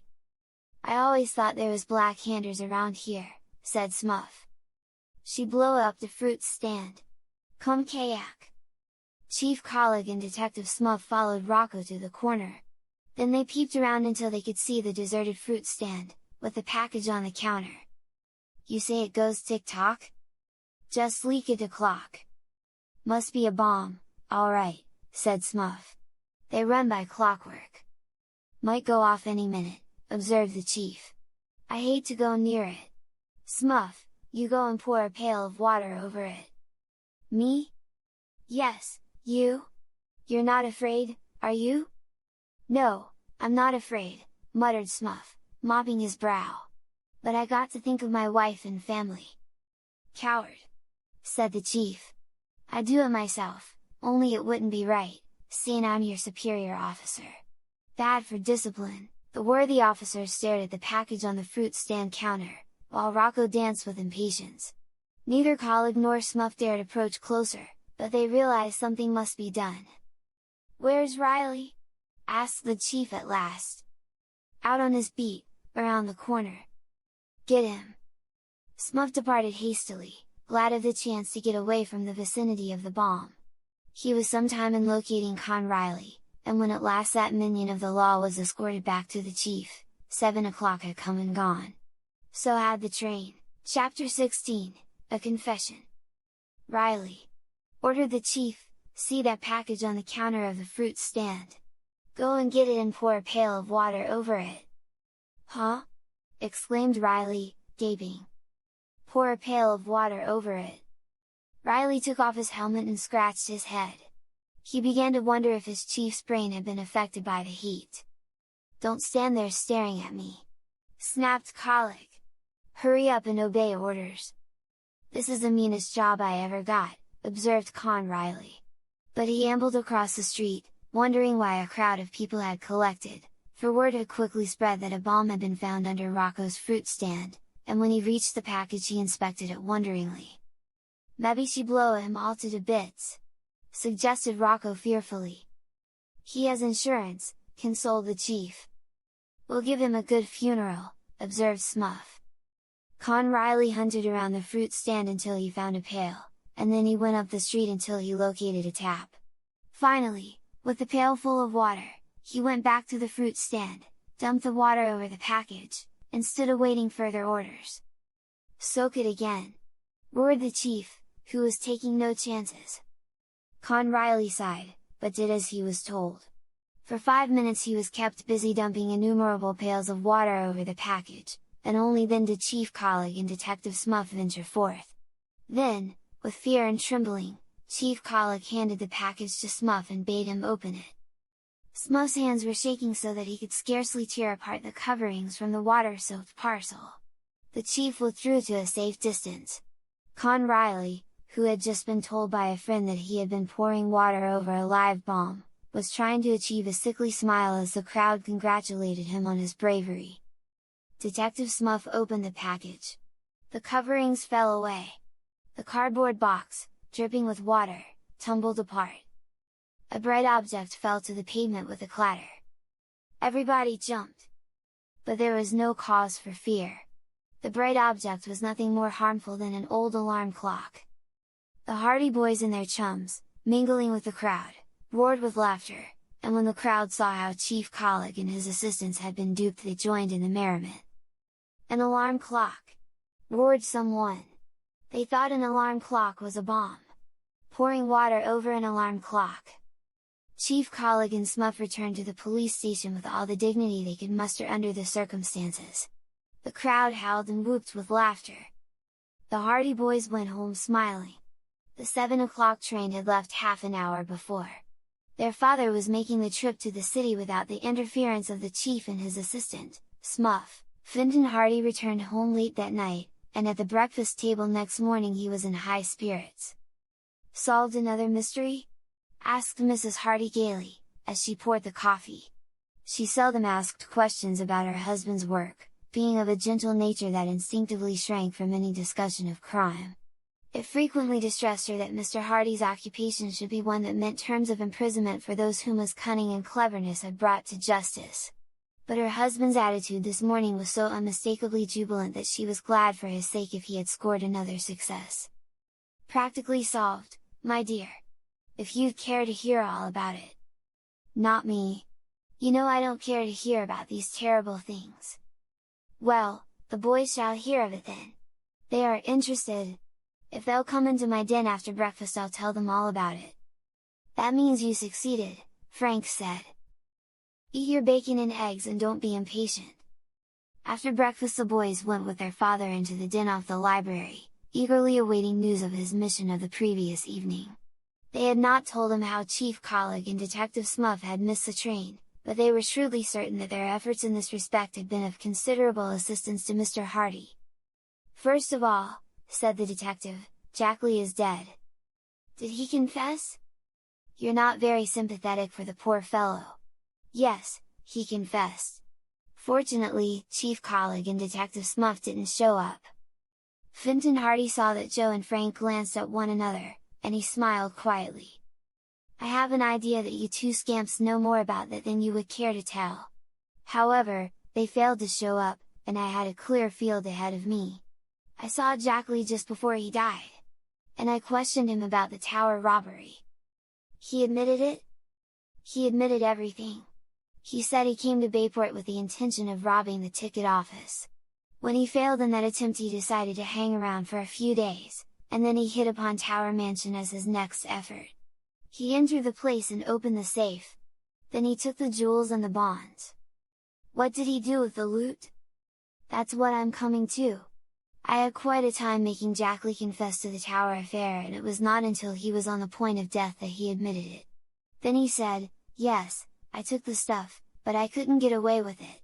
You can get it back easily. I hid it in the old tower.' That was all he said. He became unconscious then and died in a few minutes. Just why he couldn't get away with the loot and why he hid it in the tower, I don't know. He didn't have time to tell me. But he said it was hidden in the old tower." "Why, we'll find it in no time!" exclaimed Frank. "Tower Mansion has 2 towers, the old and the new. We'll search the old tower." "The story seems likely enough," said Mr. Hardy. "Jackley would gain nothing by lying about it when he was on his deathbed.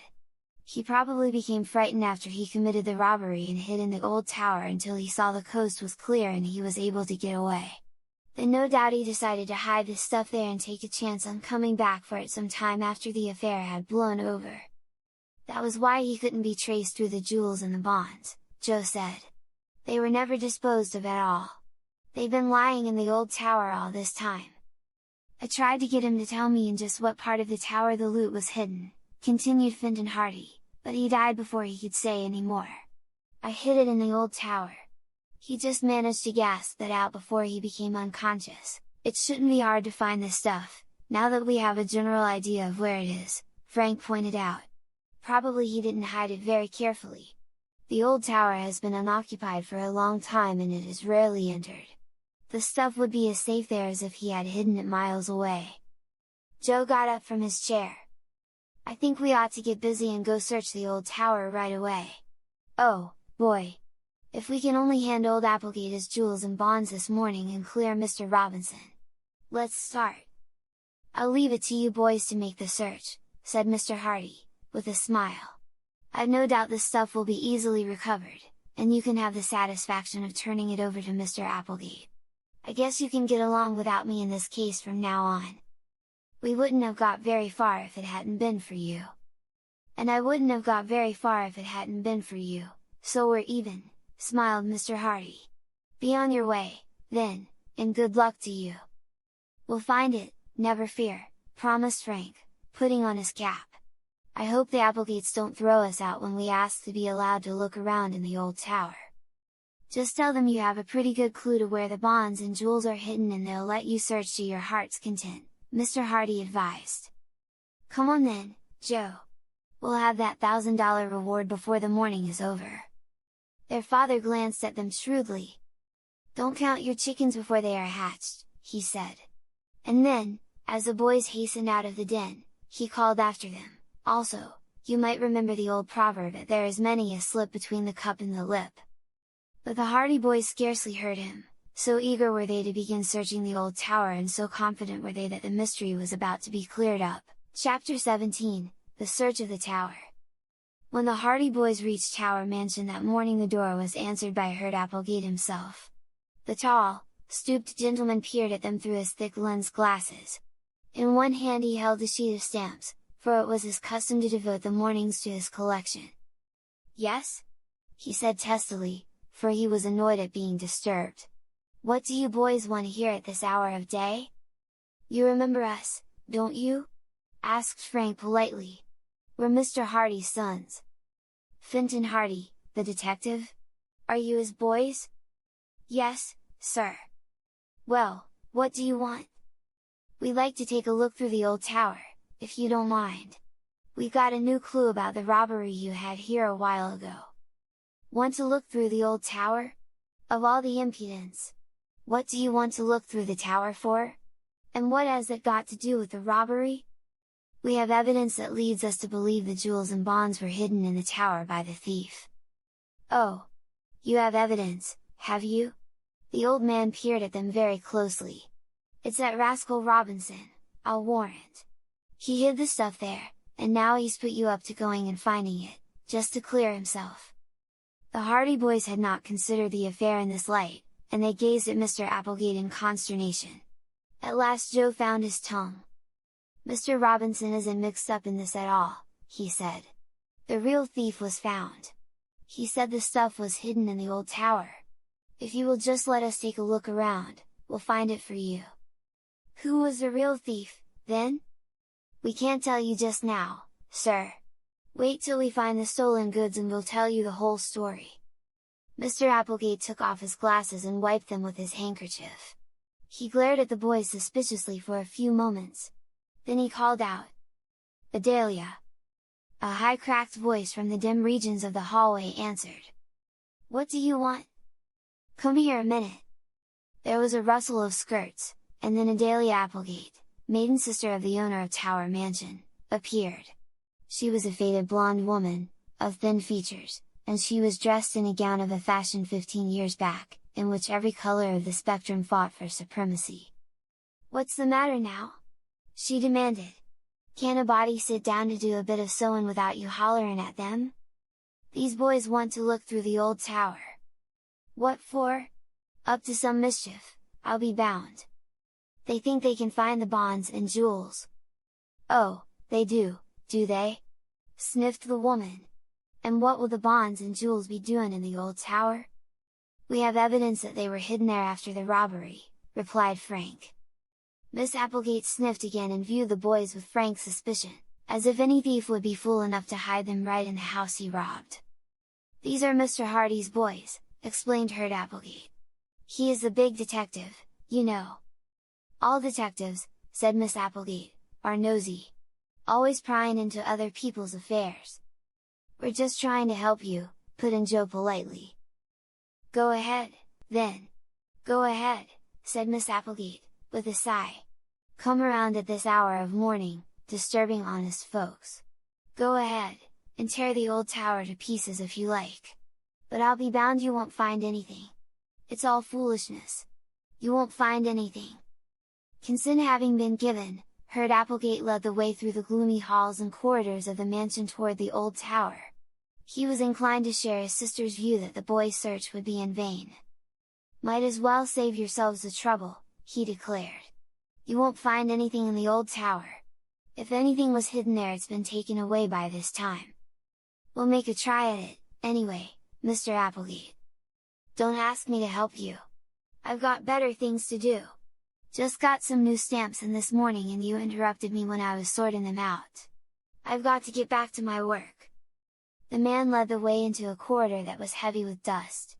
It had not been in use for a long time and it was bare and unfurnished. Leading off this corridor was a heavy door. It was unlocked, and when Mr. Applegate opened it, the boys saw that a flight of stairs lay beyond. "There you are! Those stairs lead up into the tower. Search away! You won't find anything." "I hope we do, Mr. Applegate," said Frank. "And I'm pretty sure we shall." "Yes, boys are always going to do wonders. Go ahead! Live and learn! Waste your time!" And with this parting shot, Heard Applegate turned and hobbled back along the corridor, the sheet of stamps still in his gnarled hand. He was muttering to himself as he departed. The Hardy boys looked at one another. "Not very encouraging, is he, Frank?" "Not a bit of it! But it will be so much the better for us if we get the stuff back for him. He won't think we were wasting our time then. Let's get up into the tower. I'm anxious to start." The tower was about 5 stories in height, as compared with the rest of the mansion, which had but 3 stories. The lower floor was empty. The floors and walls were heavy with dust. Frank and Joe first examined the stairs carefully for footprints, but there were none to be seen. "That seems queer," remarked Frank. "If Jack Lee had been in here within the past month, you'd think his footprints would still show. By the appearance of this dust, there hasn't been anyone in the tower for at least a year. Perhaps the dust collects more quickly than we think. It may have covered his footprints over even within a couple of weeks." An inspection of the ground floor revealed the fact that there was no place where the loot could have been hidden, save under the stairs, and there was nothing in that place of concealment. Accordingly, the Hardy boys ascended to the next floor, finding themselves in a room as drab and bare as the one they had just left. Here again the dust lay heavy and the murky windows were thick with cobwebs. There was an atmosphere of age and decay about the entire place. It seemed to have been abandoned for years. "Nothing here," said Frank, after a quick glance around. "On we go!" They made their way up to the next floor, after again poking about under the stairs, but again without success. The next room was a duplicate of the first. It was bare and cheerless, deep in dust. There was not the slightest sign of a hiding place. Much less was there any indication that another human being had been in the tower for years. "Doesn't look very promising, Joe. Still, he may have gone right to the top of the tower." So the search continued, until at last the Hardy boys had reached the top of the tower. Here they emerged into the open air, coming through a trapdoor that led through the roof from the upper room. They were now standing on a platform, and far below them lay the city of Bayport. To the east was Barmay Bay, the waters sparkling in the sun. The platform was quite bare. The stone walls gave no opportunity of a hiding place.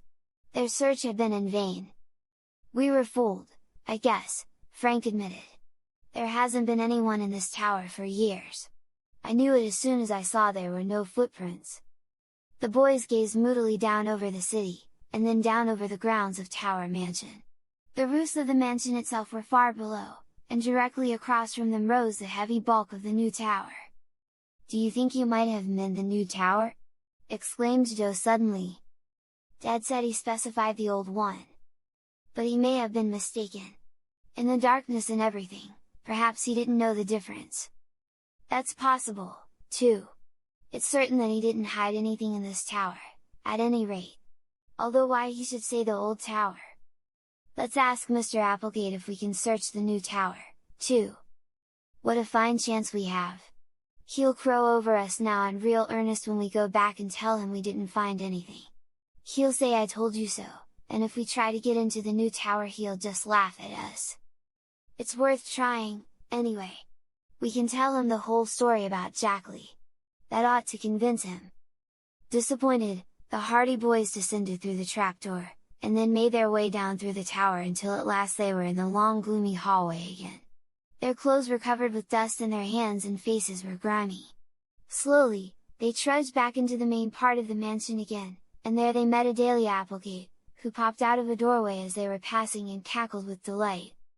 "So these are the fine boys who were going to find the stolen stuff for us, eh?" she exclaimed, in her cracked voice. "So these are the boys who were so sure it was hidden in the old tower! Well, well! And they didn't find anything after all?" "I'm afraid we didn't, Miss Applegate," Frank answered, with a smile. "But if you and Mr. Applegate will let us tell our story I think we can convince you that we really thought the stuff was hidden there. Even yet I believe it is hidden somewhere in the mansion, probably in the new tower." "In the new tower?" she sniffed. "Absurd! I suppose you'll want to go poking through there now? If it wouldn't be too much trouble." "It would be too much trouble, indeed!" she shrilled. "I shan't have any boys rummaging all through my house on a wild goose chase like this. You'd better leave right away, and forget all this nonsense." Her voice had attracted the attention of Herb Applegate, who came hobbling out of his study at that moment. "Now what's the matter?" he demanded. Then, seeing the boys, his face became creased in a triumphant smile. "Ah, ha! So you didn't find anything after all? Hey! Hey!" He began to chuckle, immensely pleased with himself. "I told you so!" Chapter 18, The New Tower. "They have the audacity to want to go looking through the new tower now," said Miss Applegate, in high indignation. Herb Applegate's smile vanished. "You can't do anything of the sort!" he snapped. "Are you boys trying to make a fool out of me? I knew mighty well you wouldn't find anything in the old tower." "And we were pretty sure we would," answered Frank. "Listen, Mr. Applegate, we'll be fair with you. We'll tell you exactly why we wanted to make this search." "Go ahead and tell me. Why didn't you tell me before?" "Because we wanted to work this out ourselves, as far as possible. But the information we had came from the man who stole the jewels and the bonds." "What? Has he been caught?" "He was captured, but he will never come to trial." "Did he escape again?" "He escaped, by death. The thief is dead." "Dead? What happened?" asked Herb Applegate excitedly. "His name was Red Jackley, and he was a notorious criminal. He was tracked down by our father, and when he tried to escape on a railroad hand car he got into a smash-up, and he was fatally injured. But before he died, he admitted robbing Tower Mansion." "He admitted it? He confessed?"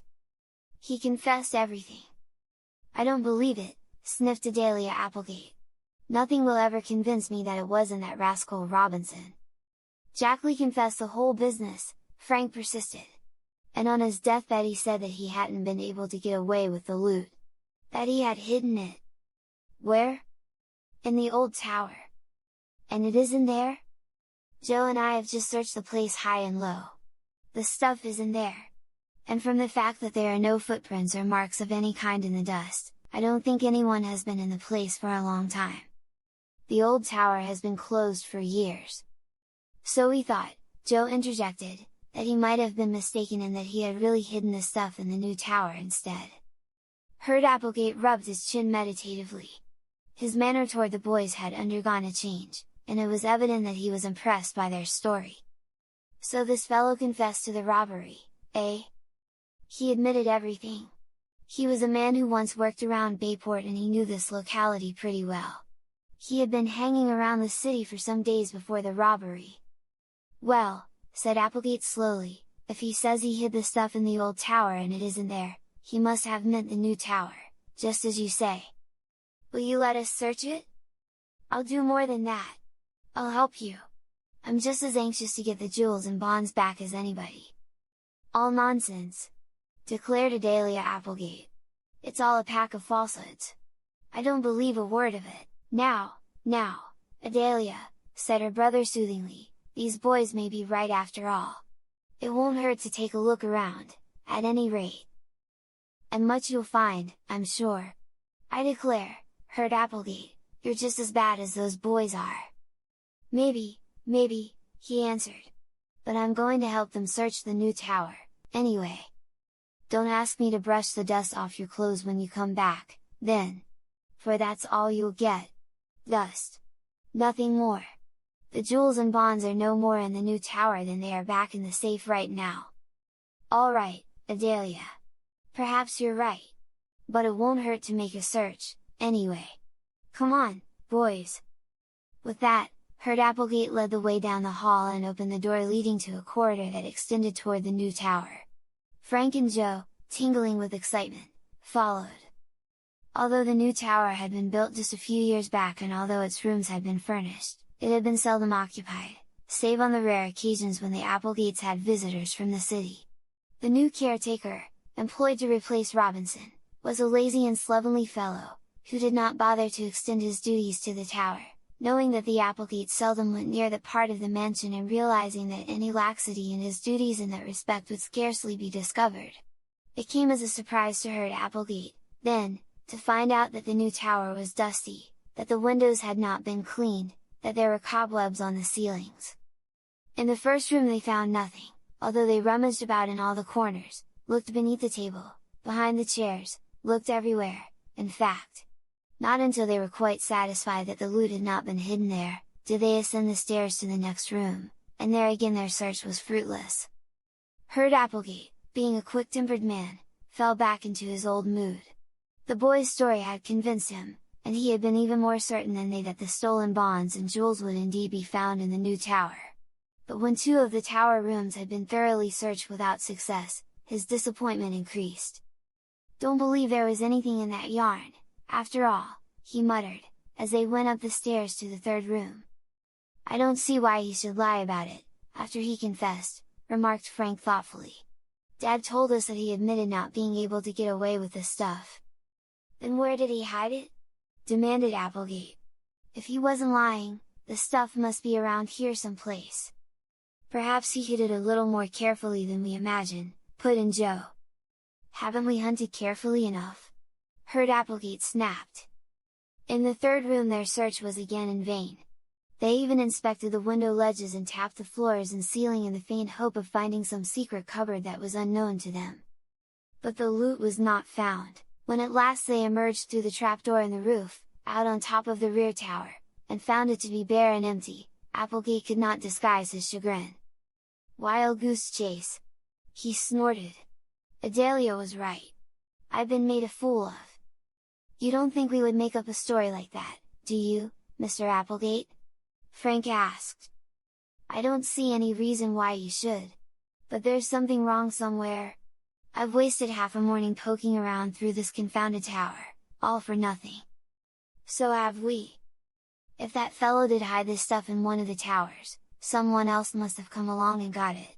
That's the only way I can figure it out. He had someone working with him. Or else Robinson found the stuff, that's more likely.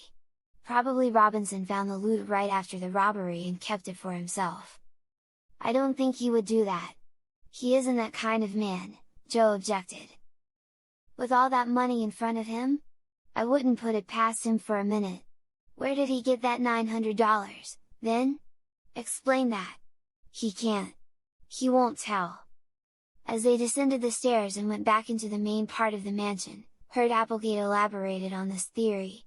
The fact that the loot had not been found in the face of Red Jack Lee's story, seemed to strengthen his conviction that Robinson had something to do with the affair.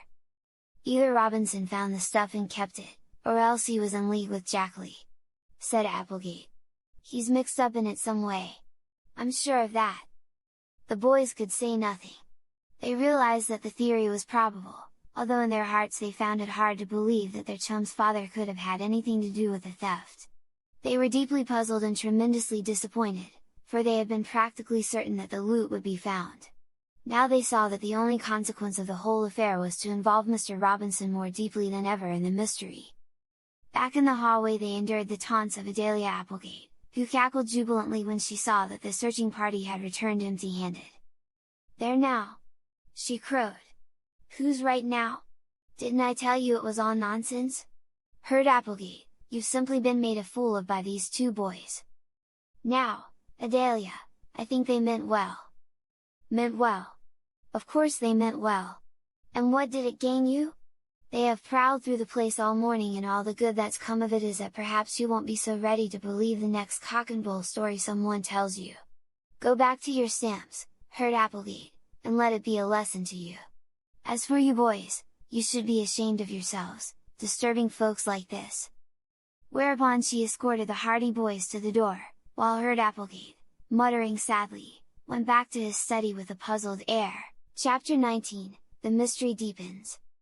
Fintan Hardy was dumbfounded when his sons returned to him with the news that the loot had been found in neither the old tower nor the new. So implicitly had he believed in the dying confession of Red Jackley that he had not even bothered to join in the search, preferring to let his sons have the satisfaction of recovering the stolen goods that he was positive were hidden in the old tower. "And you're sure you searched the place thoroughly?" he asked, for the third time. "Every inch of it. There was nothing in the old tower. No one had been there in weeks," answered Frank. "How could you tell?" "By the dust. It hadn't been disturbed. There wasn't a footprint of any kind." "But you searched anyway?" "We went through the tower from top to bottom," Frank replied. "It wasn't any use.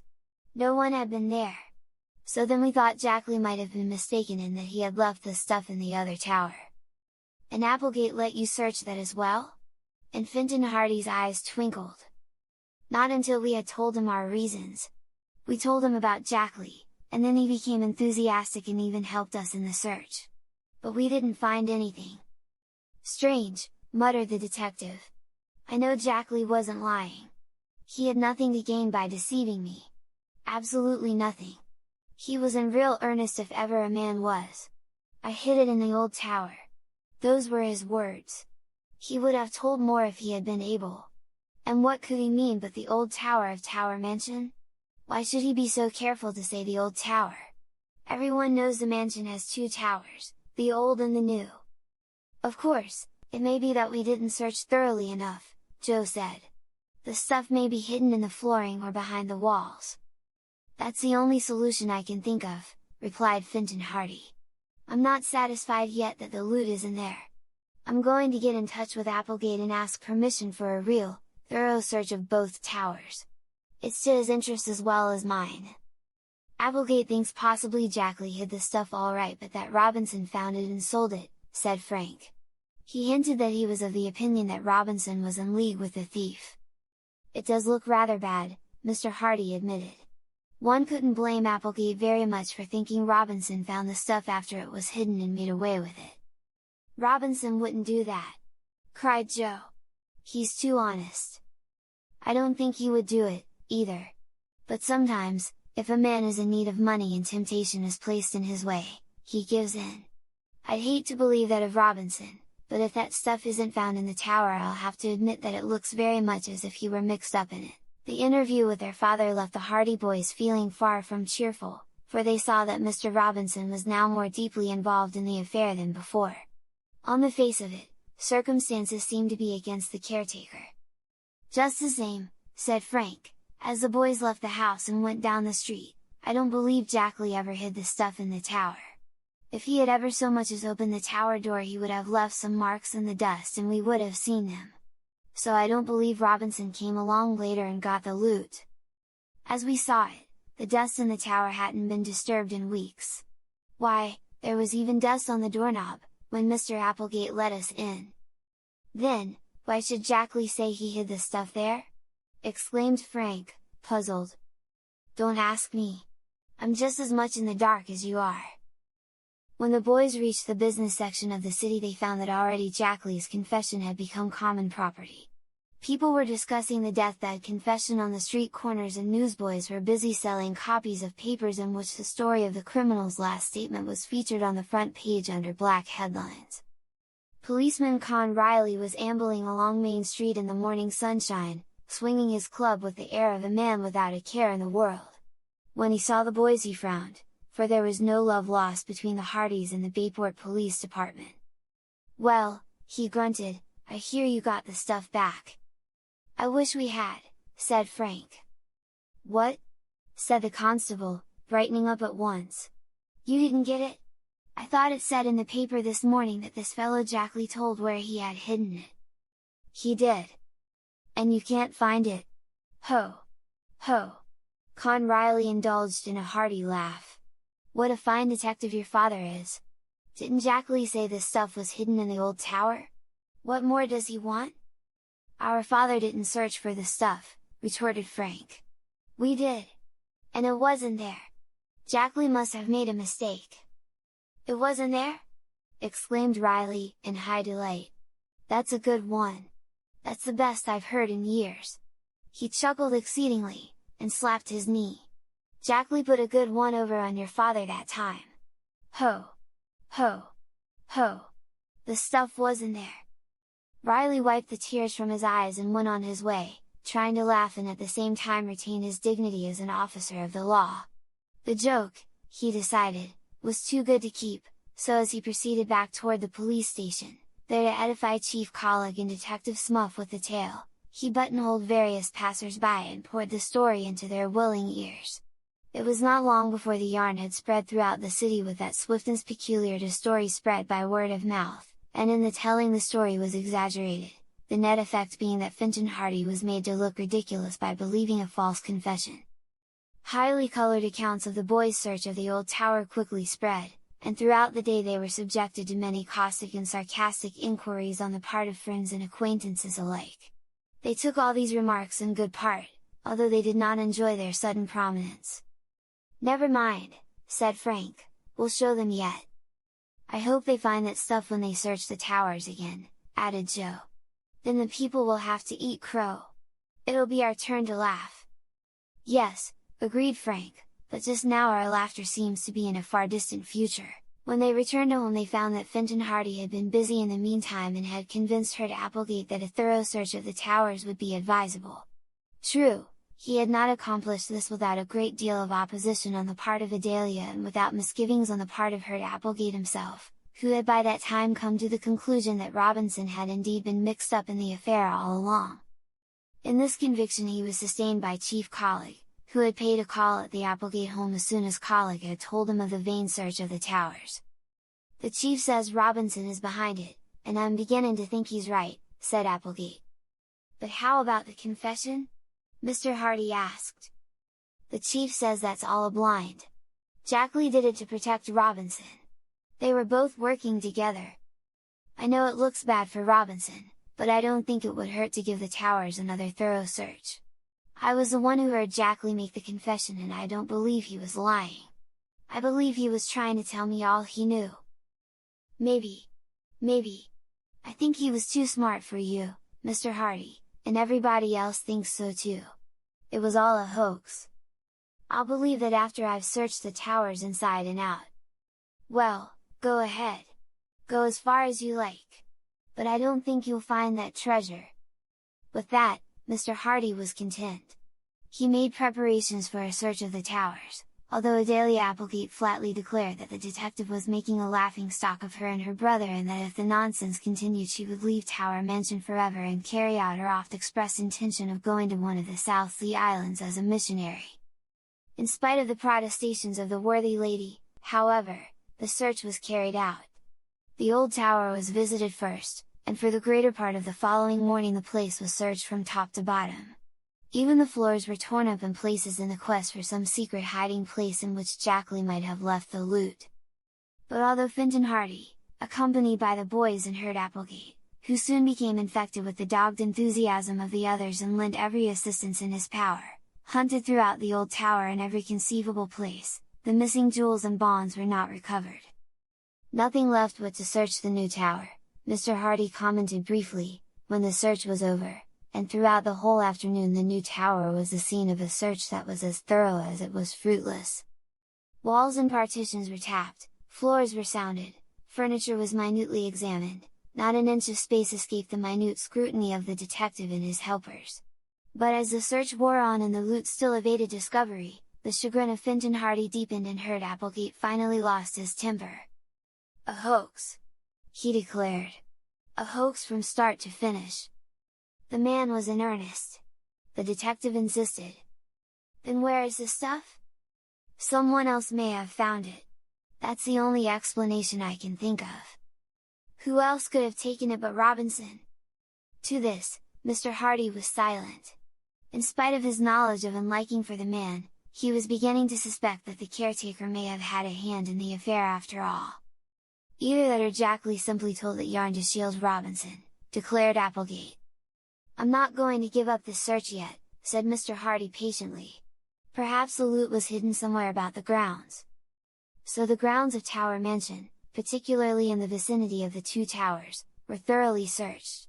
The shrubbery was inspected but to no avail. The search continued until sundown, and by that time Adelia Applegate was pale with wrath, for the place, as she expressed it, had been turned upside down. Herd Applegate was outspoken in his rage and disappointment, while Fintan Hardy was deeply chagrined. As for the boys, although they had expected that the additional search would be without success, they shared their father's bewilderment. "I can't understand it," admitted the detective. "I could have sworn that Jack Lee was in earnest when he made that confession. He knew he was near death and that he had nothing to gain by concealment. I can't understand it at all." And there the mystery remained, deeper than it had ever been. Chapter 20, The Flash in the Tower. For 2 days after the unsuccessful search of Tower Mansion, there were no further developments in the affair of the robbery. But on the third day, Chief Collig took a hand. The first intimation the Hardy boys had of it was when they met Callie Shaw and Iola Morton on their way to school. Iola, a plump, dark girl, was a sister of Chet Morton and had achieved the honor of being about the only girl Joe Hardy had ever conceded to be anything but an unmitigated nuisance.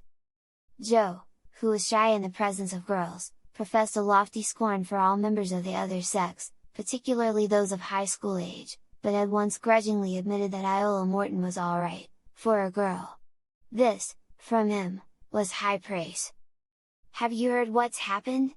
asked Callie, as they met the boys near the school entrance. "School called off for today?" asked Joe eagerly. No, nothing like that. It's about the Robinsons." "What's happened now?" "Mr. Robinson has been arrested again." The Hardy boys stared at her as though thunderstruck. "What for?" demanded Frank, in astonishment. "Over that robbery at Tower Mansion. He has been working in the city lately and Chief Collig sent Detective Smuff for him last night. Iola and I were over to see the Robinson girls last night and they told us about it. Smuff should be back by now." "Well, can you beat that?" exclaimed Frank. "I wonder what's the big idea of arresting him again?" "It seems the chief has an idea that Mr. Robinson was in league with this man Jack Lee, the man your father got the confession from. He told Mrs. Robinson last night that he was sure Mr. Robinson had the stuff hidden somewhere and that he was going to find out. He was perfectly mean and nasty about it, and Mrs. Robinson doesn't know what to do." The Hardy boys looked at one another. The affair had suddenly assumed more serious proportions. "If Mr. Robinson is brought back, he'll lose his job, and he had a hard time getting it, anyway," said Iola. "The worst of it is," said Frank slowly, "that the case looks pretty bad against Mr. Robinson." "You don't think they'll send him to the penitentiary?" "It looks bad. The thief said he hid the stuff in the old tower. When we looked for it, the stuff wasn't there. About the only person that could have found it and taken it away, was Mr. Robinson himself." "He wouldn't do it!" declared Iola indignantly. "We're sure he wouldn't. But a jury mightn't be so easy to convince." It was time to go into school at that moment and they went to their classrooms, Frank and Joe deeply worried by what they had just heard. At recess that morning they met Jerry, Phil, Tony, and Chet Morton, and told them the news. All the boys were highly concerned over this sudden turn in events. "This will be tough on Perry," said Phil. "It'll be tough on the whole family," Chet declared. "They've had enough trouble over this dirty affair as it is." The boys discussed the situation from all angles and racked their brains for some way whereby they could help the Robinsons, but they were reluctantly forced to admit that only by actual discovery of the hidden loot could Mr. Robinson be cleared of suspicion in connection with the robbery. Even if he were tried and acquitted, it would be a stain on his reputation for the rest of his life, as long as the treasure isn't recovered, Frank summed up. "We'll just have to wait and see what happens," Joe said. "We've done all we could, and it hasn't been enough. And Dad has done the same. I'm sorry, on his account. He was so sure he had cleared the whole thing up when he got the confession from Jackley. But there was something lacking." "Well, we all helped too," remarked Jerry. "We kept Collig and Smuff from catching that train. Jackley wouldn't have talked at all if they had seen him." So, reluctantly enough, the boys were forced to admit that they were facing a stone wall. This also was the conclusion of Fintan Hardy, when they talked to him at lunch that day. "There's nothing to be done," said the detective. "Robinson has been arrested, and while he might be cleared by a skillful lawyer, he hasn't any money to spend on his defense. Whether he is cleared or not, his reputation is ruined." "Unless the loot is found," put in Joe. "Yes, unless the loot is found. That is his only hope. But I don't think there's much chance of that." And there the mystery of Tower Mansion rested for the time being. The arrest of Mr. Robinson furnished a sensation for a day or so and then the case receded into the background, the newspapers finding other things to become excited about. But for the Robinsons it was, naturally enough, a matter of supreme moment. Perry Robinson paid a call at the Hardy home, pleading with the great detective to continue his efforts to clear the accused man. Mr. Hardy was sympathetic, but, as he said, he was facing a stone wall. "I've done all I can, my boy," he explained to the grief-stricken lad. "If there was anything more I could do, I would do it. But there are no more clues. If Red Jackley's confession couldn't clear up the affair, then nothing else could. I'm afraid." He left the sentence unfinished. "Do you mean my father will go to jail?" "I wouldn't say that. But you must be prepared to face the worst." "He didn't do it," said Perry doggedly. "I know you have confidence in him. But the law looks only at the facts. Many an innocent man has been convicted on less evidence." "It will kill my mother." Mr. Hardy was silent. "I don't know what to do," said Perry. "I'd do anything to save him. But there's nothing. There is nothing any of us can do now unless by some lucky chance the loot is recovered. That would clear everything up, of course. But in the meantime we just have to wait and hope." "And you can't do anything more, Mr. Hardy?"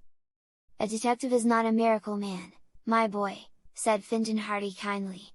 "He is only a man who is trained in tracing criminals. He has to go by the facts at his disposal. I have exhausted every line of action in this case. Everything that could be done, has been done." Perry Robinson got up, twisting his cap nervously in his hands. "We all thank you very much too, Mr. Hardy," he said huskily.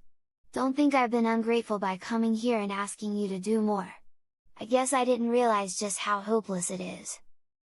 "It isn't hopeless, exactly. Don't think that. There's always hope, you know. But, be prepared for the worst." "I'll have to be." With that, the boy left. Frank and Joe met him in the hallway and awkwardly tried to express their sympathy. Perry was grateful. "I know both of you have done a lot for us in this mess," he said. "If it hadn't been for you we wouldn't even have Jackley's story to go on." "We're only sorry it didn't work out as we hoped, Perry," Frank said. "We thought that would clear the whole thing up. Instead, it seems to have involved your father deeper than ever.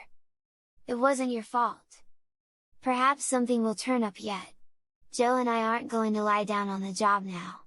There isn't much we can do, but we'll have our eyes open for more clues, if there are any." Perry Robinson shrugged his shoulders dispiritedly. "I guess there isn't much use now," he said. "But I appreciate it of you." When he went away, the Hardy Boys watched him going down the front walk. His carefree stride was gone, and instead he walked mechanically, as though in a daze. "What a fine pair of detectives we are!" exclaimed Frank, in sudden disgust. "If we had been any good at all we could have got those clues soon enough for Dad to have caught Jack Lee in time." "No use worrying about that now," replied his brother. "It was just the way things happened.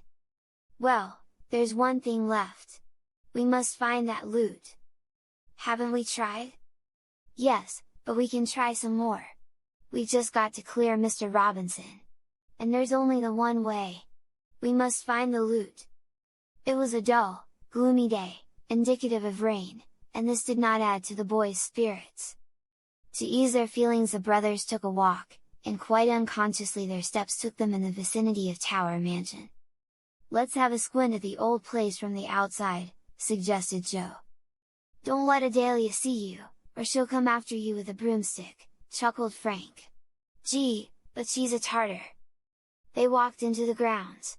It was growing darker now and they easily made their way among the trees and bushes to the vicinity of the rambling mansion. They gazed up at the old tower questioningly.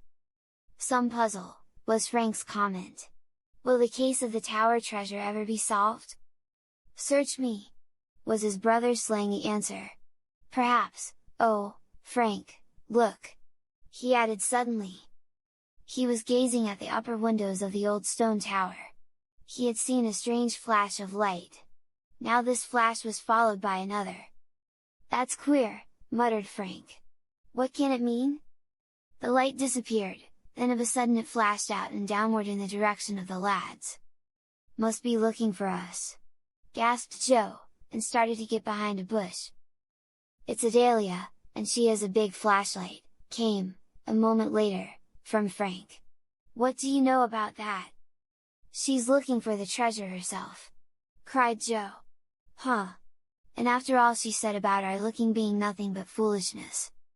They saw the woman gaze out of the window for a few seconds. In one hand she held the flashlight. For a moment she turned the light into her own face, and the boys saw there a look of utter disgust. "Didn't find it, I'll bet a cookie!" chuckled Joe. "Come on, let's get away before she spots us," returned his brother, and they were soon on their way. As they walked home, Joe and Frank talked the matter over.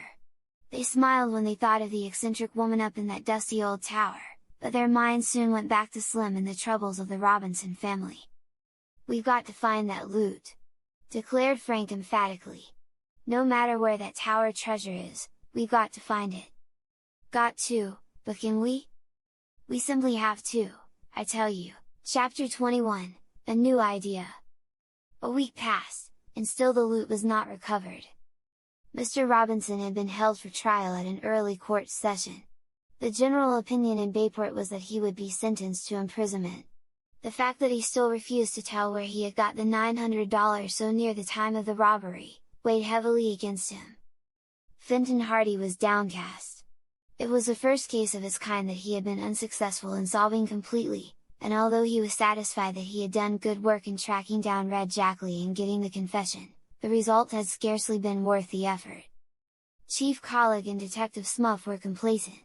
They made no effort to conceal their critical opinions of the great detective, who had taken so much time trying to solve the mystery, when the real thief was right under his nose all the time. "I told you so," was the burden of Chief Colleague's song of triumph. "I knew all the time that Robinson was the man. I arrested him right after the robbery, but they all said it couldn't be him. So I let him go. But I knew all the time it couldn't be anyone else. Ain't that so, Smuff?" And the loyal Smuff would dutifully chime in with, "Yes, Chief. We have to hand it to you. You had the right man all the time. I guess these professional detectives won't think they're so smart after all, eh, Smuff?" "No, you bet they won't. We can still teach 'em a thing or two." "I'll say we can, Smuff. I'll say we can." These stories, naturally enough, reached the ears of Fenton Hardy and the Hardy Boys and they felt keenly the arrogant superiority displayed by the Bayport police officials. But they said nothing, suffering their defeat in silence. On the following Saturday, Frank and Joe decided to take an outing. "I want to get out of the city for a few hours," said Frank. "We've been so busy worrying about the Tower Mansion case that we've forgotten how to play. Let's take the motorbikes and go out for a run." "Good idea," his brother replied. "Mother will make us up some lunch." Mrs. Hardy, who was in the kitchen with the cook, smiled when they made known their request. Fair-haired and gentle, she had been tolerantly amused by her son's activities in the Tower affair, but she was glad to see them return to their boyish ways. "You'll be getting too grown up altogether," she had said to them a few days previously.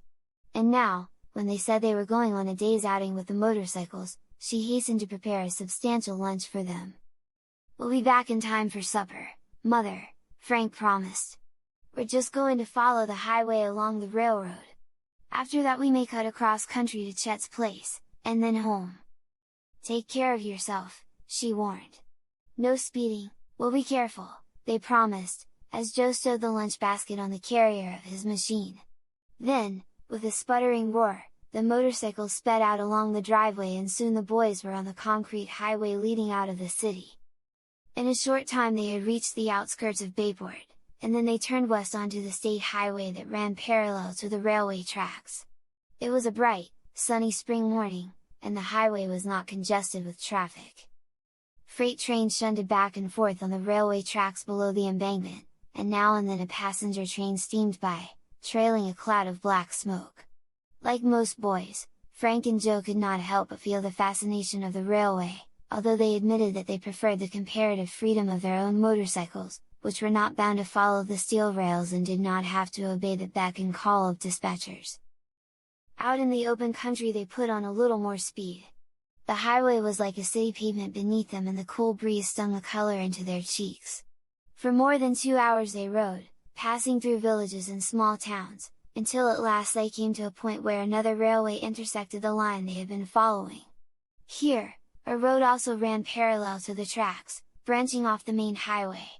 Always on the alert for new country to explore, the Hardy boys decided to follow this side road. "It's off the main stream of traffic," said Frank, "and the country seems to be wooded farther on. We can have lunch in the shade of some trees."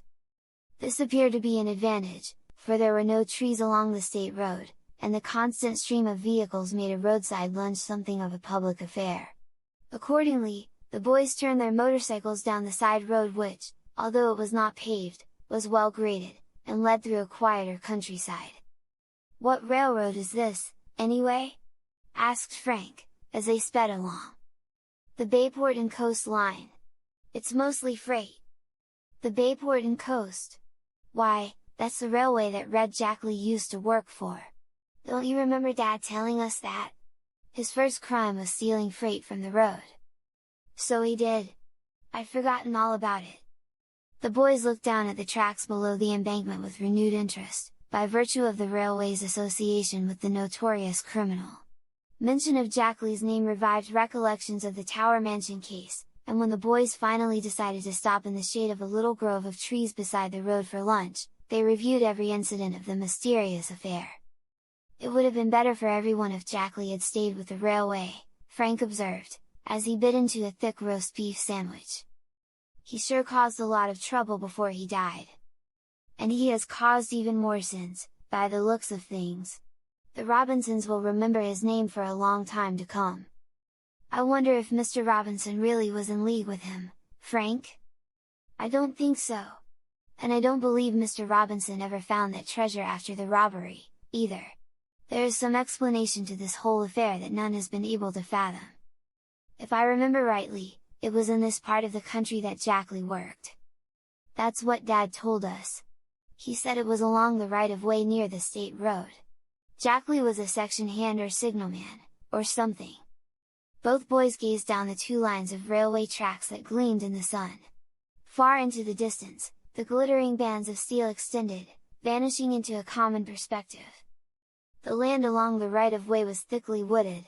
It was an attractive part of the country, and here and there the wooded spaces were broken by green fields and meadows. The boys were at the top of a slope, and they had a view of a wide expanse of country below them. In the far distance, along the tracks, they could see a little red railway station, and back of that the roofs and spires of a village. Nearer still they could see the spindly legs and squat bulk of a water tank, painted a bright scarlet. This water tank was not far from the railway station, but half a mile down the track, and only a few hundred yards from the place where the Hardy Boys were seated, rose the bulk of another water station. But this tower, one of the old style built before the modern tanks came into use, was not freshly painted. It had been allowed to fall into a state of disrepair. Some of the rungs were missing from the ladder that led up the side, and the tower itself had a forlorn and weather-beaten aspect, as though it had been deserted. This, indeed, was the case. The new tower tank closer to the station had been erected to replace it, and although the old structure had not been torn down, it was not now used. Frank took a huge bite out of his sandwich and began to munch it thoughtfully. The sight of the two water stations had given him an idea, but at first it seemed to him to be too absurd for consideration. He was wondering whether he should mention it to his brother. Then he noticed that Joe, too, was gazing thoughtfully down the railway tracks. Joe raised a sandwich to his lips absently, essayed a bite and missed the sandwich altogether. Still he continued gazing at the two water towers. Finally Joe turned and looked at his brother.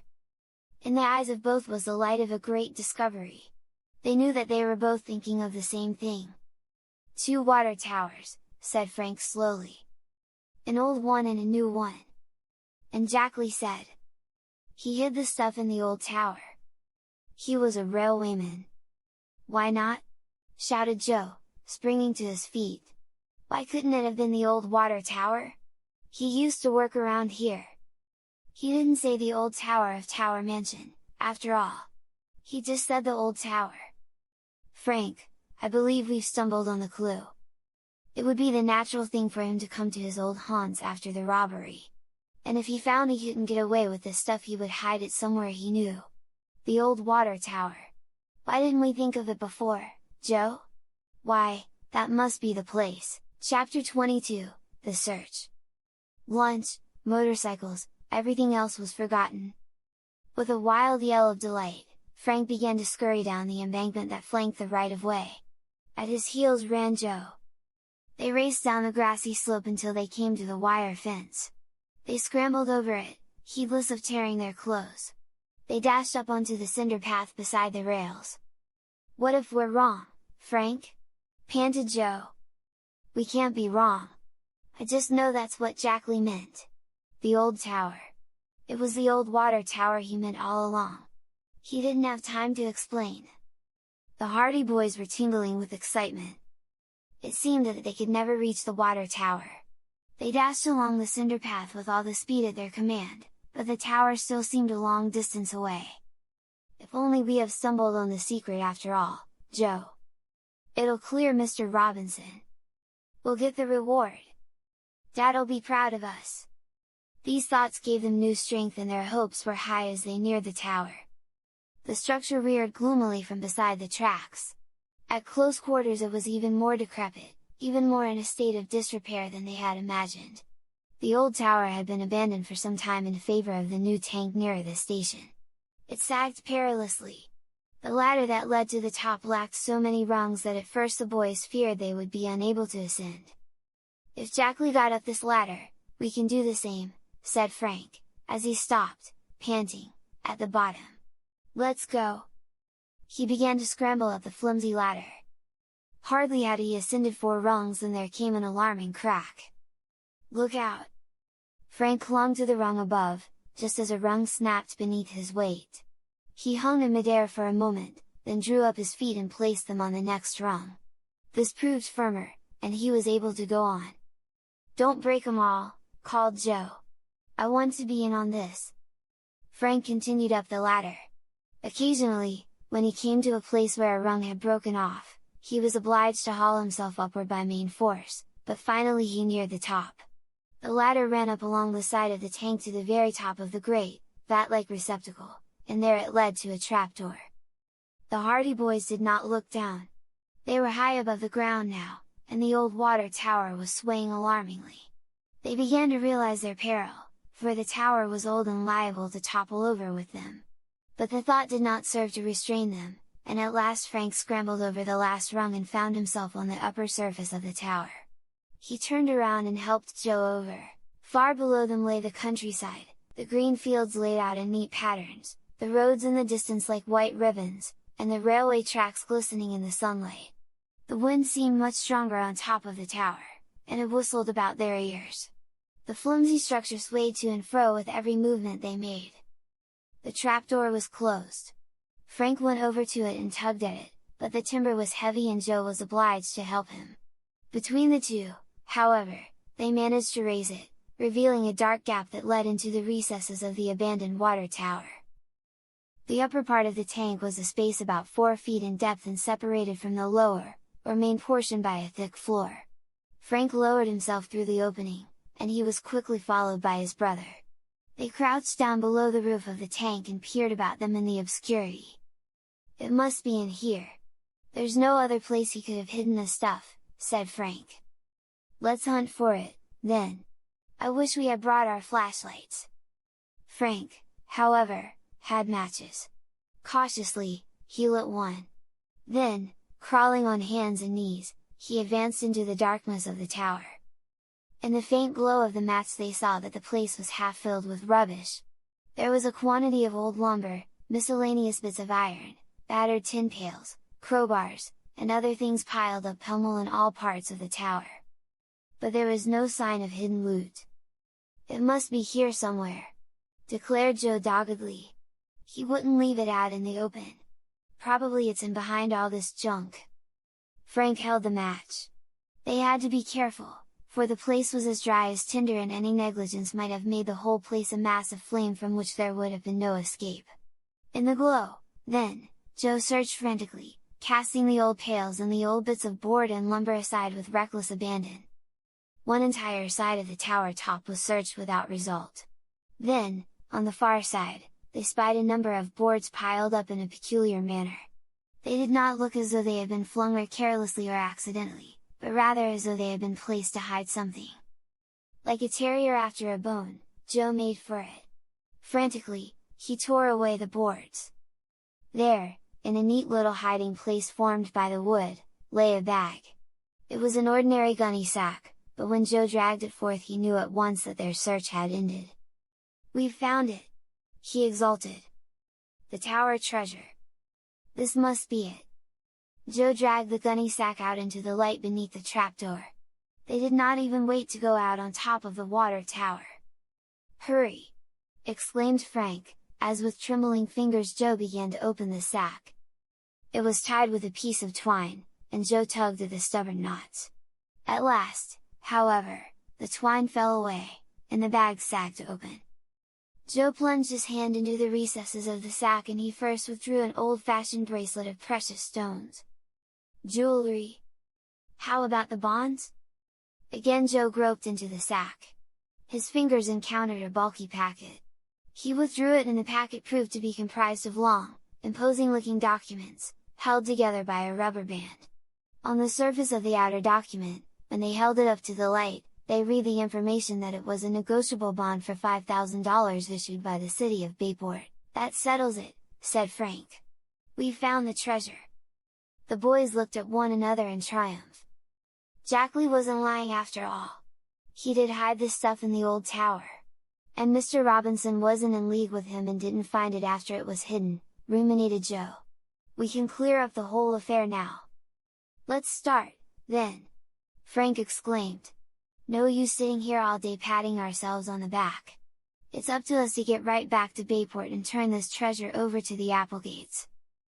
Hastily, he scrambled up through the trap, and Joe passed the bag of treasure up to him. Frank put the sack carefully to one side, then helped his brother up to the top of the tower.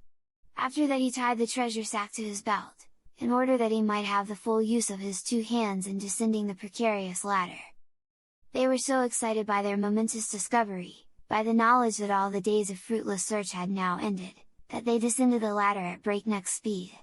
The last 2 rungs of the ladder snapped under Frank's feet and the boys were obliged to undertake a drop of 6 feet in order to reach the ground, but they hardly noticed it. Scarcely had they picked themselves up than they were off on a run for their motorcycles, parked far back on the hillside. "We've shown 'em!" Eh? Gasped Joe. I'll say we have. Oh boy, won't this surprise everybody? Now I'd like to see Dad tell us we're not cut out to be detectives. Wait till Adelia Applegate sees all her jewelry back again. She'll change her opinion of us. Wait till Herb Applegate sees his bonds back. And wait till Chief Colleague and Detective Smuff hear about it. So the Hardy Boys gloated over their prospective return, but beneath it all they were thinking of what this discovery meant to the Robinsons. They reached the embankment, scrambled over the fence, and made their way up the slope until at last they regained their motorcycles. Although they had only partly finished their lunch, they were too excited to eat any more, so they stowed the remainder away in the basket, lashed the bag of treasure securely to Frank's carrier, and turned the motorcycles around. "What a lucky chance for us that we decided to go down this road!" declared Frank. "If we had done as we intended and circled around by Chet's place we would never have found the stuff. And it's 10 chances to 1 that neither of us would have thought of that water tower until his dying day." The rest of their speculations were drowned by the roar of the motorcycles as the Hardy Boys set out on their return to Bayport with the tower treasure. Chapter 23, Adelia Applegate's Compliment. The curtain rolled down on the mystery of the tower treasure that afternoon in the library of the Applegate home. The Hardy Boys had gone directly to their father with the story of the recovery of the loot, and Findon Hardy had lost no time in acquainting Herb Applegate with the facts. Between them, they arranged a little surprise for Chief Colleague and Detective Smuff, as well as for Henry Robinson. On the invitation of Herb Applegate, the Chief brought Mr. Robinson to Tower Mansion, to be faced with additional evidence, as Findon Hardy suavely put it. Chief Colleague and Detective Smuff entered the library with their prisoner between them. They had confidently anticipated that Mr. Applegate had discovered some new facts that would further serve to tighten the web about the unfortunate caretaker, and when they came into the room there was nothing at first to eradicate this impression. Herb Applegate and Adelia Applegate sat by the huge library table, and with them were Mr. Hardy and his sons. Chief Colleague did not at first notice the gunny sack lying on the table. "Well, Mr. Applegate," said the Chief, fanning himself, as usual, with his hat. "I brought along Mr. Robinson, just as you asked." "Good!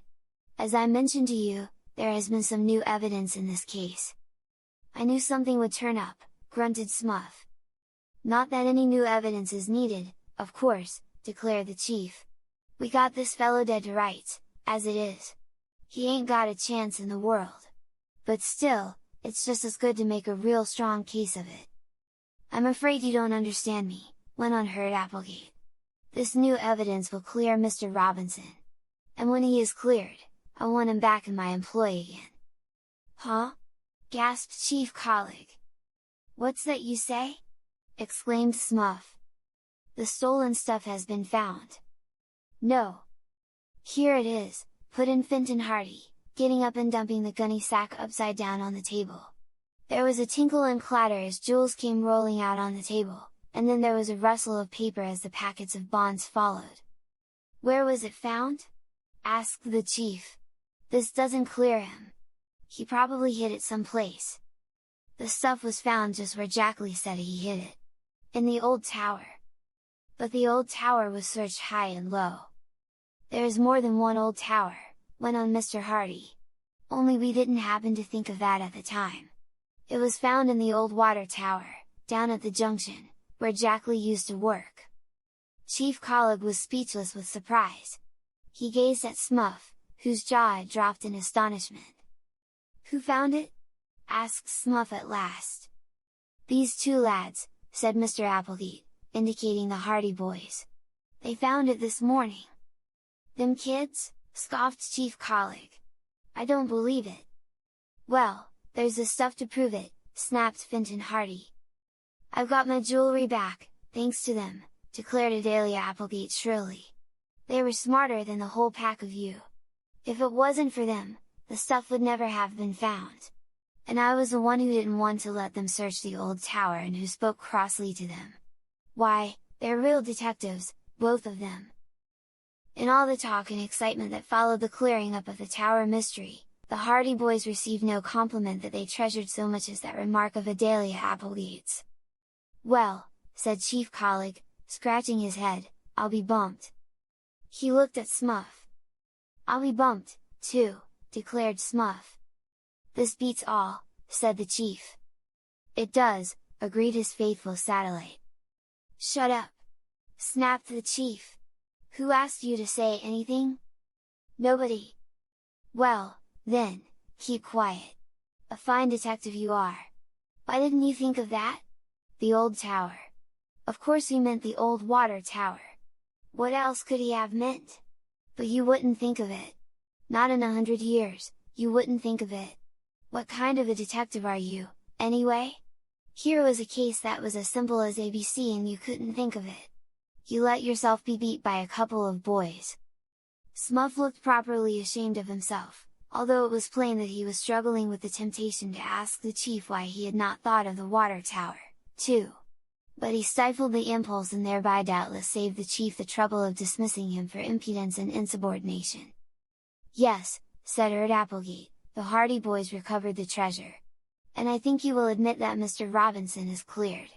Personally, I am satisfied that he knew nothing whatever of the theft and I want to apologize to him for any unjust suspicions I may have had.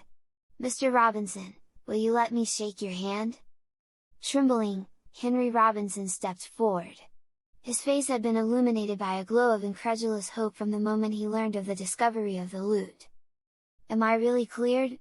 he asked. "I knew things looked bad against me all along. I hardly dared hope." "I guess you'll be let off now all right," said Chief Collick grudgingly. "There will be formalities, of course," said Fenton Hardy. "But I'm pretty sure the prosecution won't continue. The discovery of this loot proves Red Jack Lee's story was correct from start to finish." "But how about that $900? demanded Smuff suspiciously. Mr. Robinson straightened up. "I'm sorry," he said, "but even yet I can't explain that. I can in a few days, perhaps, but I've promised to keep silent about that money. It's a private matter entirely." "I don't think we need bother about that," objected Erd Applegate. "I've checked over the treasure and it's all there. All the bonds and all the jewelry. There is nothing missing. As for the $900, why, that is Mr. Robinson's own affair." Reluctantly, Smuff subsided into silence. "Will you come back into my employ, Mr. Robinson?" asked Erd Applegate. "Of course, I feel very keenly, because you were unjustly accused, and I want to make it up to you. If you will consent to come back to Tower Mansion as caretaker again, I will increase your salary, and I'll also insist that you accept back pay for the time you were away." "Why," stammered Mr. Robinson, "this is good of you, Mr. Applegate. Of course I'll come back, I'll be glad to. It'll mean a lot to my wife and daughters, and to Perry. He'll be able to go back to school again." "Good!" exclaimed Joe Hardy impulsively, slapping his knee. Then, finding that he had attracted attention to himself, he sank back into his chair, embarrassed. "And as for the Hardy Boys," proceeded Erd Applegate, seeing they discovered the treasure. "Real detectives," shrilled Adelia. "Real detectives, both of them! Smart lads! Yes, they showed some real detective work, and I hope they grow up to follow in their father's footsteps. But, as I was saying, they discovered the treasure, so of course they will get the reward." $1,000! exclaimed Detective Smuff, in awe. "Dollars, Mr. Smuff, dollars!" corrected Adelia Applegate severely. "No slang please, not in Tower Mansion." 1,000 Iron Men! declared Smuff, unheeding. 1,000 round, fat, juicy smackers for a couple of kids! And a real detective like me! The thought was too much for him. He sank his head in his hands and groaned aloud. Frank and Joe did not dare look at each other. They were finding it difficult enough to restrain their laughter without that. "Yes, $1,000, went on Erd Applegate. "I'll write the checks now. 500 for each." With that he took out his fountain pen, reached in a drawer of the table for a checkbook, and soon the silence was broken by the scratching of pen on paper. Erd Applegate wrote out 2 checks, each for $500, and these he handed to the boys. Frank and Joe accepted them with thanks, folded them up and put them in their pockets. "And that, I think," concluded Mr. Applegate, "finishes the mystery of the tower robbery." Thanks to the Hardy Boys!" chimed in his sister. "Real detectives, both of them. I must ask them up for supper some night." Chapter 24, The Last of the Tower Case. The discovery of the Tower Mansion treasure was a Bayport sensation for almost a week, and a week is a long time for any sensation to last, even in Bayport. People said that they knew all along that Mr. Robinson was innocent of the theft, and went as far out of their way to be nice to him as they had gone out of their way to be unkind to him and ignore him when he was accused of crime. People too, were loud in their praises of the Hardy Boys, and everybody predicted a bright future for them and said they knew all along that the lads were bound to solve the mystery if they kept at it long enough. All of this the boys took with a grain of salt, as the saying is, for they knew that the public is fickle and as quick to condemn failure as it is to praise success. Frank and Joe did not let the adulation turn their heads. When we couldn't find the treasure, everybody said we were just nuisances, little boys trying to play detective, laughed Frank. Now that we have found it, all that is forgotten. The main thing is that we've proved to Dad that we know how to keep our eyes and ears open. And we've got $1,000 between us. A mighty nice start for a bank account. I'll say it is. I wish another mystery would come along. We can't expect to get a reward for every case we work on, and we can't expect to solve them all, either, Frank pointed out. We can't expect to get many cases to try our hand at. We're not professionals just yet. No, but we will be, someday. This conversation took place as the Hardy Boys were on their way up to Tower Mansion about a week later. Adelia Applegate, who had taken a great fancy to the lads, in violent contrast to her dislike of them on the day they had gone to make a search of the old tower, had invited them up to the Tower Mansion for supper. She had also asked them to invite a number of their chums. So Slim Robinson, Chet Morton, Biff Hooper, Jerry Gilroy, Phil Cohen and Tony Prito had all been invited by the brothers to attend. When the Hardy Boys reached the mansion, they found that the others had already arrived. "We're waiting for you!" shrilled Miss Applegate, who was decked out in an ancient yellow gown with remarkable trimmings of black and red. "Everybody's hungry!" She soon led the way to the dining room, where a long table had been prepared for the boys. They gasped when they saw that array, and Miss Applegate beamed. "I know you don't want an old woman like me watching you while you eat," she cried. "So go right ahead, and put your elbows on the table if you wish." There was a scramble for places, as a servant came in with the soup, but Frank Hardy sprang to his feet. 3 cheers for Miss Applegate! They were given with vociferous enthusiasm. Miss Applegate blushed with pleasure, and as she left the room the Hardy Boys and their chums were sitting down to a banquet the like of which they had never seen before. For more than half an hour they indulged in roast chicken, crisp and brown, huge helpings of fluffy mashed potatoes, pickles, vegetables and salads, pies and puddings to suit every taste, and when the last boy sank back in his chair with a happy sigh there was still food to spare. "I never thought I'd see the day when I'd quit eating while there was still some chicken on the table," murmured Chet Morton, "but this is the day." "We have the Hardy Boys to thank for this spread," said Jerry. "Let's give 'em 3 cheers!" The boys roared out their hip, hip, hurrah! 3 times, while Joe and Frank looked acutely uncomfortable. They looked still more uncomfortable when Slim Robinson got up, pushing back his chair. "I'd like to say something, fellows, if you don't mind." "3 cheers for Slim!" yelled someone. So the boys gave Slim 3 cheers, and he gulped and blushed crimson. "Speech!" The cry was taken up. "Speech! Speech! I'm not going to make any speech," he said. "I only want to say something." "Go ahead." "I'm not going to hand out any compliments to the Hardy Boys." Joe and Frank looked greatly relieved. They had been afraid of being embarrassed by Slim's gratitude. "Everybody knows what they've done and everybody knows what it means to me and to my family." "You bet!" "Sure!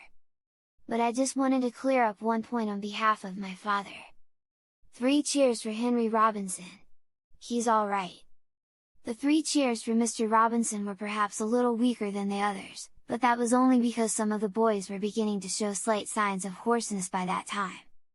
"It's about the $900 that he got just about the time of the robbery.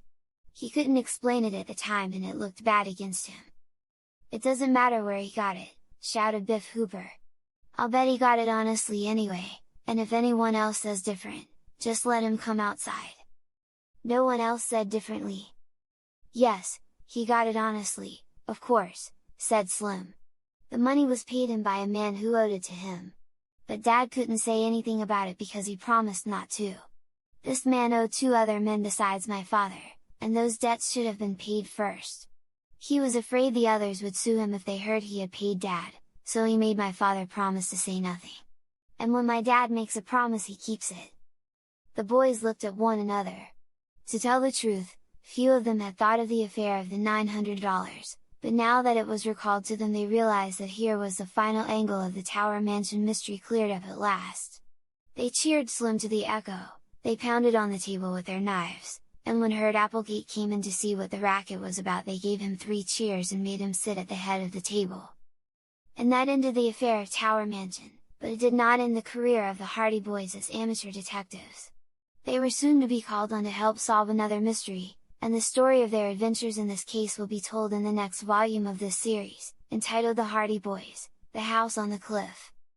Speech! Speech! The boys were shouting to Herb Applegate. The old stamp collector got up, smiling. "It's been a long time since there's been a crowd of boys in Tower Mansion," he said. "I've been in danger of forgetting that I was ever young once myself. So I want you to come back, often. I want you to know that Tower Mansion is always open to the Hardy Boys and their chums." The Hardy Boys looked at one another, as the crowd about the table broke into a yell of delight. "He's a pretty good old scout after all, isn't he?" said Frank. "You bet he is," replied his brother. The end. This has been the Tower Treasure,